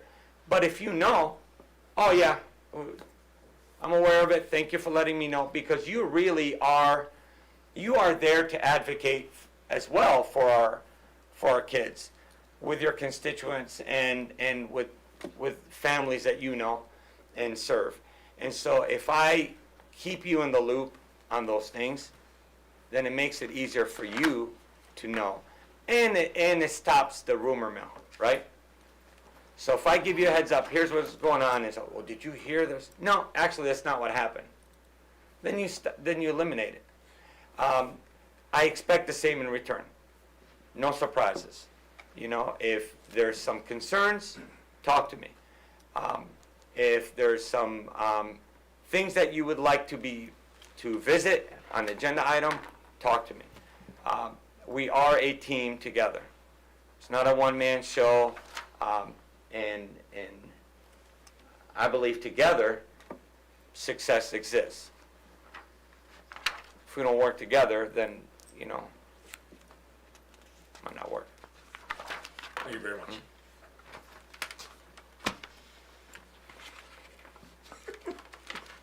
I've only done this for 3 days, right? So, good evening. Good evening. These questions that I'm going to ask, which are 3, instruction and curriculum. The first question is, what experience and successes have you had with closing the achievement gap for economically disadvantaged and minority students? Okay. So, even though equity and diversity and inclusion is new word, for 15 years I've been advocating for equity, right? Doesn't matter if a kid is economically disadvantaged. They deserve the same education that a student in Troy gets. They have a right, and we have to provide that education to them. So it doesn't matter. When they enter our doors, they are entitled to that education, period. They are entitled, and we have resources for that. And they're specific. I mean, Title I is exactly to bridge that gap. Title I resources and money is just for that, for the students that, to bridge the gap from where I live in Troy, so they have some resources, or per pupil funding might be different. But Title I kind of attempts to close the achievement gap. In Pontiac, working there, working at Madison Heights as a teacher, I mentioned the experiment that we sent to the space station. Those were by English language students. They were entitled to the same education. Doesn't matter that they didn't have any clothes that were fashion, in today's fashion. It didn't matter. They're entitled to that. And it's our job. It is our job to provide that. I was economically disadvantaged. Okay? Oak Park didn't treat me any different than someone who was well off. I was afforded the same education, the same opportunities. Coach Stevens, bless his soul, he passed away. He didn't treat me any different because I was poor from someone else that was, I felt loved. Both ways, I felt loved. My wrestling coach, Coach Crane, my baseball coach, I felt they supported me. So I have felt supported, and so our job is to support. So how do we close the achievement gap, right? Because we know it exists. Class sizes. So Madison Heights, we're down to close to 20-to-1 student-teacher ratio, 21. Why? Because I believe that students need more one-on-one time with the teacher. You can't really do that. You can't really close an achievement gap if you're just trying to pack every classroom. 30, 35 kids. You can't do it. It doesn't matter how great of a teacher you are, you just won't do it. Now 20-to-1, you add an interventionist in there, and you don't use your general fund dollars. You could use Title I dollars. Interventionists then will come in, and they could target. They could take 5, 6 students at a time, use, through, I'm not sure, and you use NWEA for your assessments. Well, NWEA will break down their needs. And so you could look at it and say, are there 5 students that have the same needs, and let's pull them out and work on them. Now it's 5-to-1. That's how you close gaps. And closing the achievement gap is one piece, right? All the memories that I have from Mr. Waldron, Dr. Waldman, and Mr. Silverman, it's not, wow, he really taught me English, or he really taught me algebra. No, cared about me, loved me. And when a kid knows that you care about them and you love them, they're going to work for you. They will do it. They will have your back 100%. And the kids are the ultimate barometer of your success. They will tell you how it is, and you will see if it's working. You don't need to ask me. Go talk to the kids. Love you to come out and talk to the kids. Come talk to the seniors. They'll be the voice of, was the achievement gap closed? Did I have successes? Did I improve? And really, it's to go from non-proficient to proficient. It only takes 1 or 2 things. Sometimes students don't even know what they have to do. But when you break it down and say, do you know if you just add 2 more correct answers, you could go from here to here? And in fact, we know the standards that you're lacking. So if we focus on this and this, if you really master that, you'll grow. But it takes time, one-on-one with the kid. The kid has to know that you have their back, and then they're going to perform. They're going to listen. But they're not going to listen to just anyone. If you're a really good English teacher, does not mean they're going to listen to you. But if they know you care about them, they're going to listen to you. That answer your question? The next question is, what is the biggest risk you have taken to do let me reread that. That don't even make sense. What is the biggest risk you have taken to do what's right for children? The biggest risk? I take on anyone and everyone. I mean, that's the biggest risk. And sometimes, you know, you lose political capital, but I'm okay with that. I will never back down. I will never back down.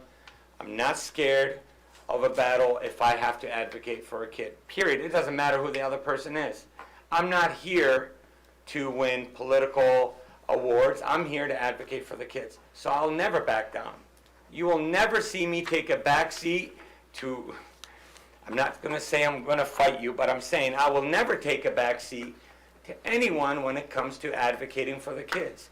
That is who I am, and I feel like you need to know that, because that's what you're getting. You're getting Angel, and for better or worse, this is who I am. I'm going to have the kids back. Okay. Last question for me is, how would you meet the needs of college readiness, also providing high quality, relevant, career-focused opportunities for students? So we just took our kids to operators, engineers 324. We just took them for career day there. 3 days later, they're still wearing their construction hats, okay? We had the STEMI truck here 2 weeks ago because it's been such a shift. There has been a huge shift. And I see it with my own son, you know, and he's in a career technical field now. And he's like, Dad, you know, if I go into welding, make $150,000. I'm like, yeah, that's more than me, you know. Or, but there are so many different things. Machinists make so much money now. And there's such a shortage that in Troy, they're taking on and they're mentoring the kids the last 2 years. And part of their credits are being an on-site experience. So how cool would that be to bring in that? You're not forgetting about the college and career ready. So the students that are on track, 99% of the time, they're already self-motivated. So we have CASA that teaches advanced arts and I think 27 different AP courses. And that's there. It's there for the students that are college bound. You have an amazing athletic program for the students that are following. And I think if you add trades, OTEC is free. The last 2 years has been free, and they still can't fill enough seats. Why? I believe because if you start at the high school, it's too late. You have to introduce options to middle schoolers. You have to. If you introduce options to middle schoolers, and they're sponges, they're just absorbing everything, and you teach them about, before Minecraft was popular, before it was even popular, it was still owned by Microsoft. I introduced Minecraft as coding. And I introduced it, and Minecraft wasn't even a big thing back then. But I introduced it, and they were playing games and didn't even realize they were coding. When I was a teacher, I taught kids how to build computers. And the end project was, you're going to build a computer, you get to take it home at the end of the year. We'll build computers. Those are things that are hands-on that will capture kids. Esports for gamers. I mean, there's a lot of money for gamers. There's so many different things. So our job is to present all those options to make sure if you're a student at Oak Park, there's something for you. There's a pathway for you. Your pathway might not be her pathway, but there is one for you. There's one for you, and there's one for everyone. And I think that will set us apart from other districts. Thank you. Mhm. We're going to talk about finances. Okay. Please describe your experience with budget development and financial management. What is the largest budget you have built and maintained? Okay. So in 2019, no CFO coming in March, right? Your budget ends June, right? No CFO, new superintendent interim. I'm thinking I'm doing this for 30 days until they hire someone. Now April comes, now it's on me. So I have April, May, and June. I gotta cut $1.5 million just to balance the budget. Because, so I had to contact the state. I see an issue. So I contacted, they put us on the state watch list. So that's how I started. Now I am only second to Oak Park School District in fund balance. I'm a little upset with Dr. Hiscott because she's got me, it's a whole team effort, but I'm a little jealous. I'm sitting at about $5 million fund balance, 3.5 years later. The original budget that I inherited was $15 million. We're up to $22 million budget, and we just passed an $11.4 million. So this year we're looking at about a $32 million budget. I review every item, every line item. And not only do I review every line item, I know what every line item is, and when I give it to the board, I don't just give you a snapshot. I give you a line item, and I give you a key, a legend to follow, so then you could see, all right, this is what this goes to. All right, this goes with, right? You live and die by budgets. You could have all these great ideas, right? Same thing at home. I tell my wife, you can have all these great ideas, but is there a money tree outside? If there's no money tree outside, so budgets are crucial. A superintendent could destroy a budget because of spending if there's no control. Some people might think it's a bad thing. I'm cheap. I think that's a good thing. I look at opportunities and options. If I could get it through a grant, I'm going to apply for the grant and try to get it. Why use general fund dollars? If there are options, I'm going to use those options. That's just that's just who I am. I think my mom and dad instilled that in me. So about $32 million this year with zero mil bond that we just passed. The first two before me were voted down 2-1 against. The one that I presented to the community got passed 2-1 for, and they passed it with a 0 mil increase. Not only that, when rates were low, I did refunding, right, and saved the residents about $1 million. We had about $9 million, saved them $1 million just by refunding.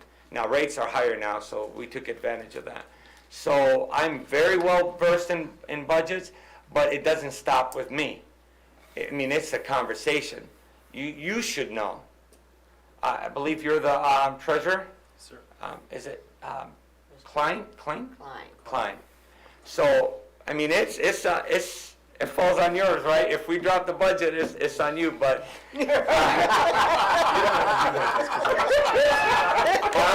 don't have to do that just because I mispronounced it. You can say you're right. I feel bad enough.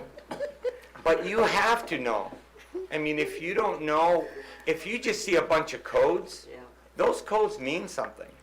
You should know how much money is allocated for the high school, and how is it allocated, and why are we allocating this much, and why did we pad this much money here? Why do we have to pad this much here, and why there? So that's the first thing that I do is like, what is this? Why do we need it? And then, is there another way to provide the same services to either our staff, our students, using grant funding? Right? Because grant funding, if you don't use it, you lose it. Right. General fund, you get to carry over and carry. So your revenue stream from taxes and stuff like that. So I enjoy it. I know it's, as a superintendent, but I just feel like as a superintendent, you have to be well versed in everything, because if something gets missed, it's on your head anyway. So whether it's your title or not, you know, if all of a sudden you see a budget go down, you're gonna ask me? Does that answer your question? Yes, Okay, it did. all right. Thank you very much. Yeah. How would you ensure we maintain a balanced budget that aligns our spending with our priorities? So, and you will see this here in my 90-day plan. I looked at your strategic plan, right? So your budget's supposed to support your strategic plan. So you have an organizational chart. So my first 30 days will be a listening tour. The next 30 days will be meeting with your organizational chart leaders and asking them, how does your role and your team support the overall strategic plan? How does your budget support the overall strategic plan? And your strategic plan is pretty clear. Here it is. And so I intend to see it all the way through. The plan goes till 2025. So I intend to see it all the way through. Thank you. What opportunities do you believe budget limitations present in tough financial times? What are your top 3 priorities? So I had to deal with that. So when I looked at the priorities, when I had to do cuts, I try to go as far removed away from the students as possible, right? And then I did an audit. I looked at all individual contracts. Were they padded? Were they not? Then I had 100% honest conversations with people, 100% honest. And it hurts. It hurts when you have to do cuts. It's not easy. Whoever has told you that looking a man or a woman in their eyes, letting them know that you had to do those cuts, is easy, is not telling you the truth. It's hard. It's hard. Luckily, Oak Park is not in that situation. But if I ever had to do anything, I always look at as far removed away from the students as possible. So number 1. Number 2 would be, how can I replace my grant, my general fund money with grant funding? So if I look at PD, how much money have we allocated in our budget for PD? Because I could do the same thing with Title II. And I actually have done that with our district. All the summer PD that I offer to the staff is not from general fund. I pay additional money for staff to come in and onboard, whether it's COVID response or things like that, and I use Title II dollars for that. Why use general fund? So there is money out there, you just got to be creative with it. Thank you. Okay. Now we get to talk about staff and personnel. How would you interact with other administrators in our district? How would you strike a balance between giving them the support and autonomy that they need to lead effectively while holding them accountable for appropriate necessary? So the first thing that I would do is get to know. I mean, in my culture, you break bread with people, so you get to know them, right? So you break bread with them, get to know them, get to know what they're about, get to know where they are professionally in their career. I have a way of helping people reignite a fire. Everyone that went into education, at one point in their career had a fire inside of them to help kids. Somehow, sometimes the fire goes away. Sometimes you just gotta reignite that fire. So I am not, because of the mercy in me and the mercy that was afforded to me, I look at people with mercy and grace and love and compassion. And there's different ways to coach and mentor, but you do it with compassion, right? I could give you the same coaching as someone else, but I do it from the approach of love and compassion. And if you and I have built a relationship, a foundation together, you'll be more receptive to receive it. So where would I put my energy?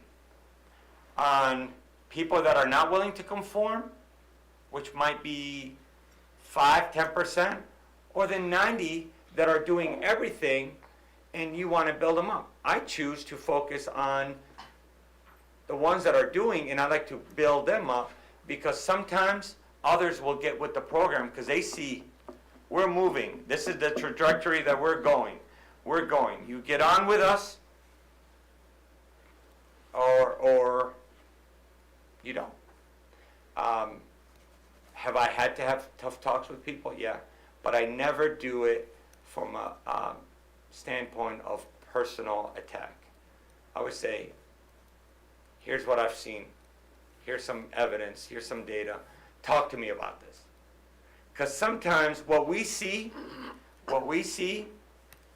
and when we get to the bottom of it, it's two different things, right? How many times have we jumped to conclusions and made a judgment that turned out that, hey, I didn't have all my facts right. I wish I could have redone that. So wouldn't it be better to get all your facts, all your understanding, and then coach from that standpoint?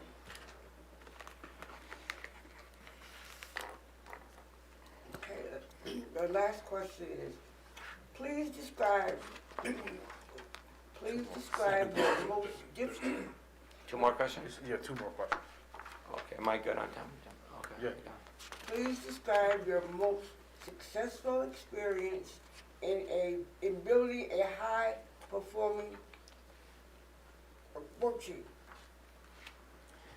So,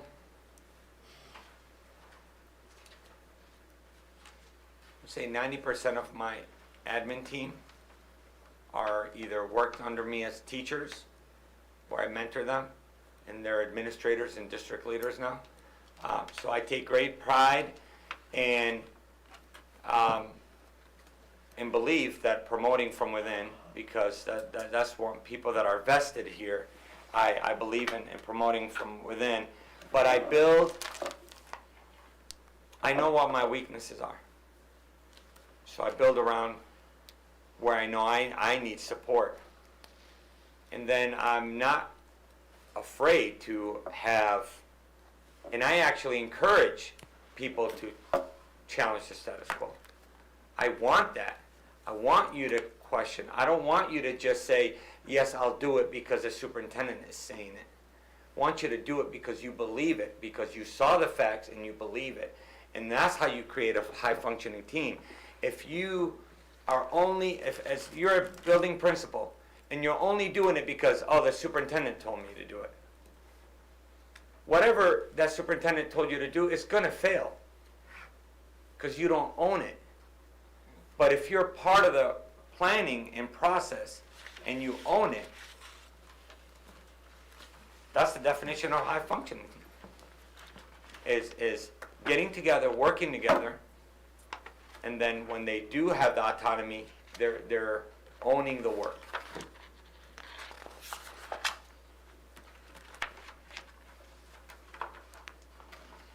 Okay.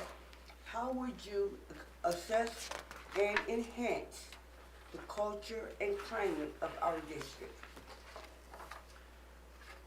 So I know you did a survey. I watched some of your old board meetings. I believe there was a survey that was discussed in previous, I would want to look at that.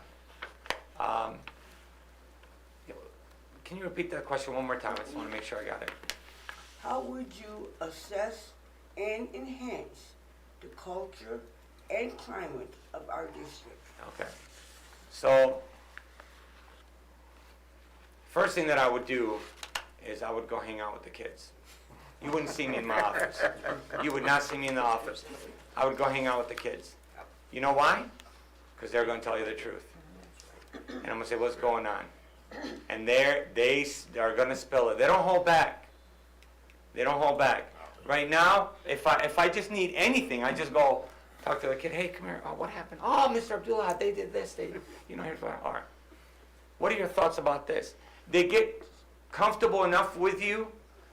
I just got an email saying, Mr. Abdullah, please reconsider, blocking a certain social media site, because, and they're comfortable enough because they knew that I blocked something because I didn't like where it was going, so they emailed me.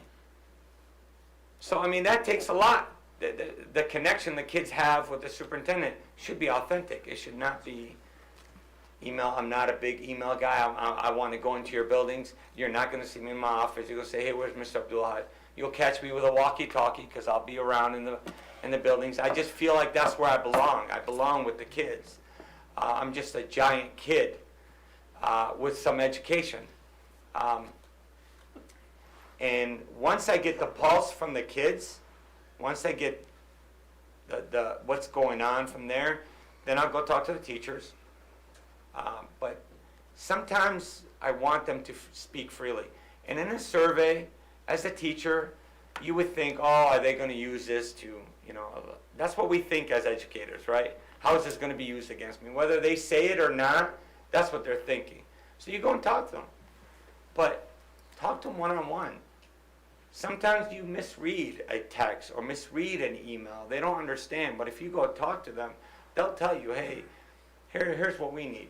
Here's what we think we're missing. Here's what we think we could improve on. Talk to the parents. I'm in an alumni group. I see them, volunteering. And I got all these ideas. I'm like, man, Angel, you got to get through an interview before you get all these ideas. But you start thinking about stuff. So I have a way of just connecting people to other people. I have a way to bring people and having honest, heart-to-heart discussions about our needs. And not be afraid to. The hardest thing to do is to get criticism that is not positive, right? To get feedback like, you know what, you guys really dropped the ball here, or, Mr. Abdullah, you guys could do this better. But you've got to hear it. You have to hear it. It's not pleasant to do, but you've got to hear it. And so I'm going to be there, and I'm going to listen to it and try to, adapt. And there was a survey. I'm pretty sure there was a survey that you guys sent out because I was watching some of your board meetings just in preparation. And so I saw one of your, I'm not sure if it was your curriculum, and your strategic plan talks about, half your strategic plan is culture and climate, if you just look at that. So all you have to do, you have a single 2-page document that gives you the footprint. You've laid out all the foundation. All you need to do is build on it. All right. We'd like to take a few minutes now to provide you with an opportunity to ask any questions you might have for the board, if you have any. So I wasn't sure if I got accurate information or not. Are they redistricting Oak Park with, okay. Yes. So yeah, that made me mad because I'm like, well, wait a minute, because what's good for Oak Park might not be good for. So I started thinking, all right, who do I need to reach out to? Who do I need to talk to? Because I saw that, I'm like, oh no, because I'll tell you right now, if you have a state rep that is representing part of Detroit and Oak Park, well, Oak Park's needs are totally different than Detroit. That's right. So you can't just be an instructional leader and say, I'm an instructional leader. I'm already going to reach out. I know who she is. I can't wait to talk to her because I'm going to make sure that wherever I'm at, whatever is being addressed is good for Oak Park. So right now, everything that I'm doing is good for Madison. I own it. I live it. That's who I am. For her to come here, I'm going to be reaching out and I'm pretty vocal. I don't hold back. I don't hold back. Don't get fooled with the smile, No, and so I don't hold back. And so I saw that redistricting, and I'm like, oh, we're going to have talks. Yeah. We have time remaining. Is there anything you would like to add? I'm just grateful. I'm humbled and grateful. Well, he kind of asked us. Yeah. I had the redistricting. You said Yeah. yeah, so I was worried about that one. I wasn't sure, but when can I start? Is what I want.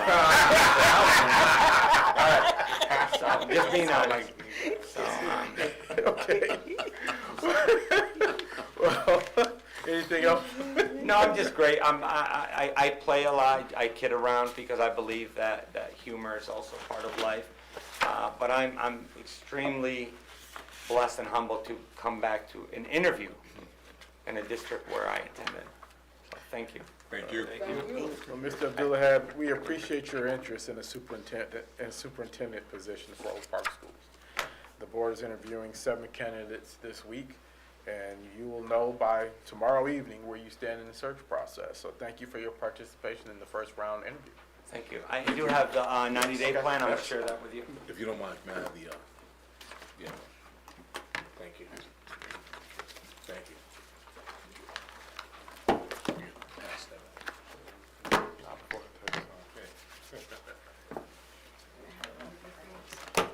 How to do the old colors. He's over there taking a swig like he was drinking I something. test with He was for like COVID this. every I'm day. gonna show you how I you have did to it. every day. So I I have just all know. the shots too. Okay.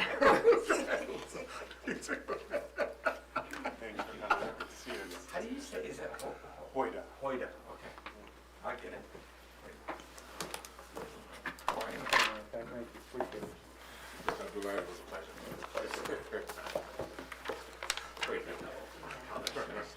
Thank you. Nice to meet you. Huh? You said it was 94 you graduated, right? Class of 94. Yeah, so Bobby, you know Bobby, and Joe, Hughes, they came up, yeah. You know him, Beat, graduated a year before me. Yep, yep, Angel. sure did. You know.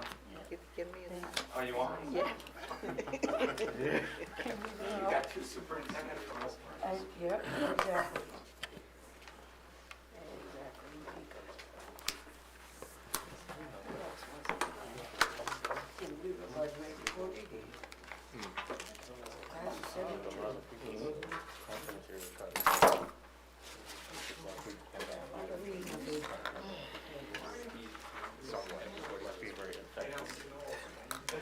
Not in a bad way.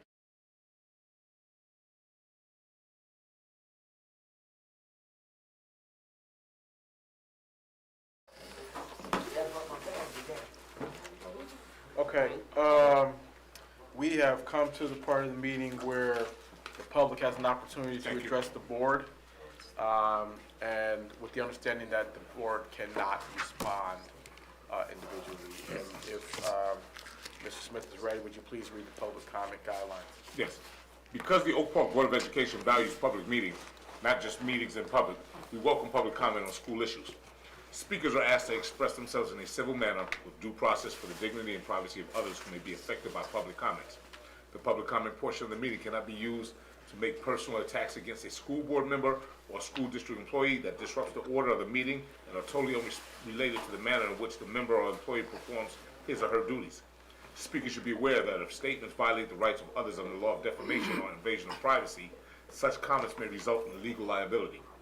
Most comments can be concisely stated in 3 minutes, and the board respectfully asks that comments remain focused on the topic or issue and not be directed at specific personnel or board members.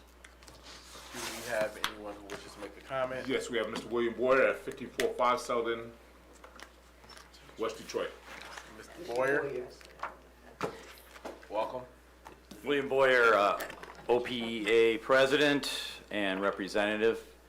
And as the Oak Park Education Association, I thank all of you for finding 7 candidates, not just 2 or 3, but offering this open forum for the public, for a chance to be exposed to all the candidates. And we appreciate that. The union has a particular interest in support of candidates that were interviewed the first day and today.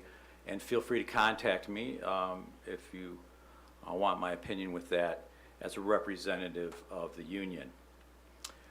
We do hope that whatever candidate you ultimately choose, that you reflect upon what to get right this time with teachers and with students, that we take time to have those courageous conversations between us, the superintendent, the board, all the stakeholders, and that those conversations are ongoing, that they're not frozen in time, and that we are willing at times to admit mistakes and learn from those mistakes.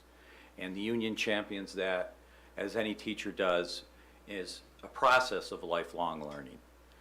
And we hope that the board would really consider how to support teachers better this time, and that we listen to us as participating professionals, that we don't confuse teacher decorum with teacher dedication. That if we are creating a culture of continuous improvement, that we don't confuse dynamic curriculum with just obligatory tedium. And I think we'll all be on the same road, the same path, where we do feel supported, where we don't feel unheard or unheeded or unsupported, and yes, underpaid. Thank you. Thank you, Mr. Boyer. Do we have any others this evening? No, you don't. Just think it's prudent to remind the community that there are multiple opportunities to take part in this process, including providing your feedback on our website under the superintendent search portion of the website, as well as using the QR code that's in the back of the room to use your your phone camera to provide some feedback in that way. There's an opportunity to take part in the process for second round interview. And so we encourage our community stakeholders, all of the community, to be a part of that by giving us your feedback and also taking part in the second round of interviews. If nothing else, we will go to the next step of second round interviews. How apropos. Podium or here, where would you like me? Wherever you want, you're comfortable. I'll join you here, let's have a discussion. So, the really good news for you is that you did just interview 7 very highly qualified, skilled, experienced, accomplished candidates to be your next superintendent. The bad news is you now have to eliminate some highly qualified, skilled, experienced, and accomplished candidates from further consideration. It's not going to be necessarily very easy.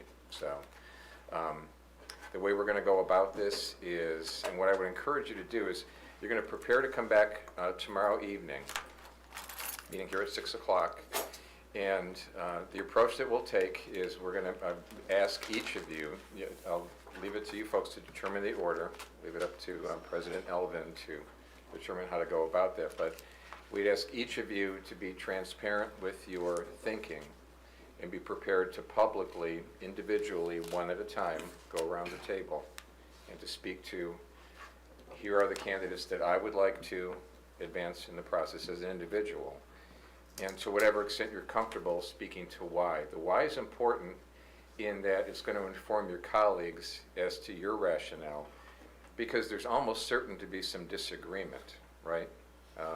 It's the nature of boards. You've got 7 individuals, you're going to see things differently. To help inform your colleagues, it's going to be helpful not only to say, here are the candidates I would like to advance and consider further, and you're not deciding on a superintendent yet. That's what you're doing. You're considering picking the candidates that you'd like to stay in the mix for further consideration to see if one of them may be the right person for the job. So if you can speak to who and speak to the why, as you're doing that, I'm going to tally what you have to say. And when it's completed, all 7 of you had the chance to speak. I'll simply kind of read back to you, not that you can't do this on your own, but I'll do it for you. And to say, this 5 of you selected, said you'd like to advance this candidate, 4 this candidate, whatever the number might be. And what it should reveal is where there's consensus on the board to advance those candidates that you would like to have remain under consideration. There's not a magic number, but I will tell you that the ideal number, if you can get to it, is 2. That's ideal. Does it have to be 2? No. I've had searches where the board, there was only consensus to advance 1 candidate. It's risky because you're putting all of your eggs in one basket. And I would advise that's not the best approach, but if it happens that way, so be it.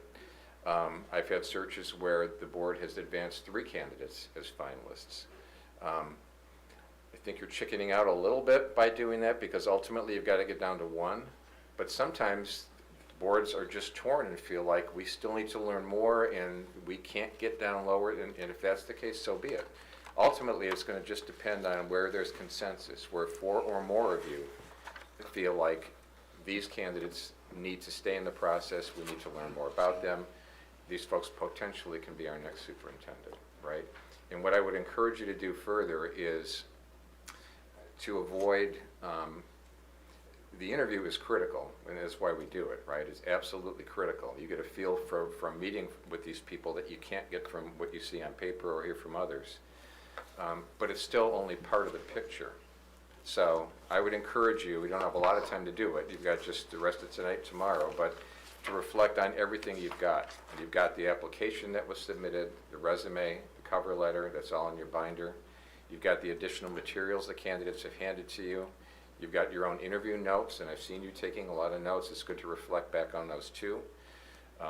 And any public feedback that you may have gotten, to consider that, that's important as well. And not to forget that while you're doing all of that, to have that candidate profile close by, to remember too that you're trying to find the candidate who most closely fits that profile. That's an important lens to put all of this through, right? So you'll do all of that, come back tomorrow and be prepared to speak to, here are the folks I'd like to advance. What I'll encourage you beyond that to do too is recognize that you are not likely all going to have it go the way you wish it would. Probably not, right?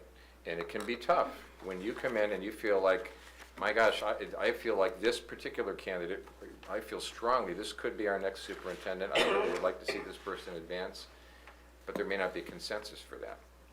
Ultimately, it's a 7-person board, majority rules, and we're going to honor what the majority believes is best and go forward from there. Again, the really good news is that even though you're going to have to eliminate some good people who may well have the wherewithal to be successful here, you're going to have good people left in the mix who have the wherewithal to be highly successful here. So I'm confident that you're going to land on your feet and be in good position to advance from there. Question?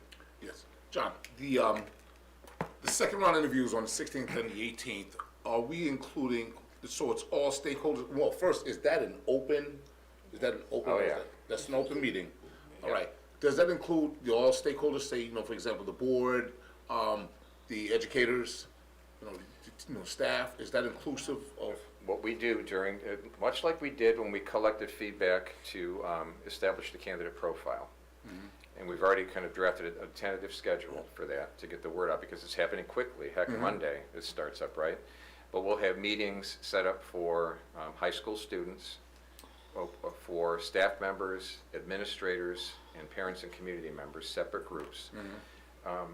We typically advise board members that you should not be there because you want people to speak freely. Right. I will be present. My job is to open each one of those sessions, explain what's happening.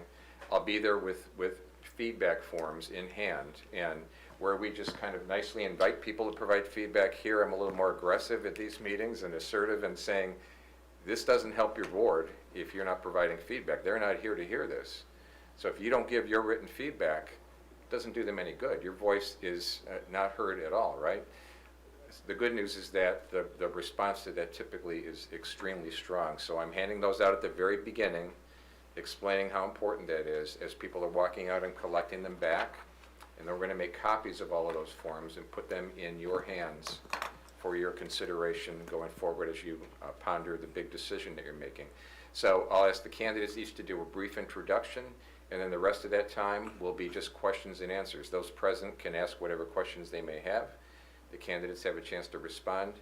The only way I coach participants is to tell them to stay away from personal questions. You can't ask questions about age, religion, etc., right? But mm-hmm. pretty much anything else goes. And I'm there to make sure it stays on track, too. And we don't cap the participants other than with students. We typically will ask the high school principal to provide some guidance and provide a group of students, whether it's student council members, a leadership class, whatever it might be. But otherwise, when we say it's open to administrators, that's any and all of your administrators who want to participate. When we say staff members, it's any and all staff members. When we say parents and community members, it's any and all. We don't limit it. So anyone who would like to participate is more than welcome to be there and take part. During, you have I just want to say thank you for addressing that. It was kind of gray Sure. from the last one. Thank I you. appreciate the Just question. real quick, you don't have to elaborate, I just want to make sure, during the second interview, second round interviews with the board, we're not limited to a group of questions on a sheet of paper, or are we?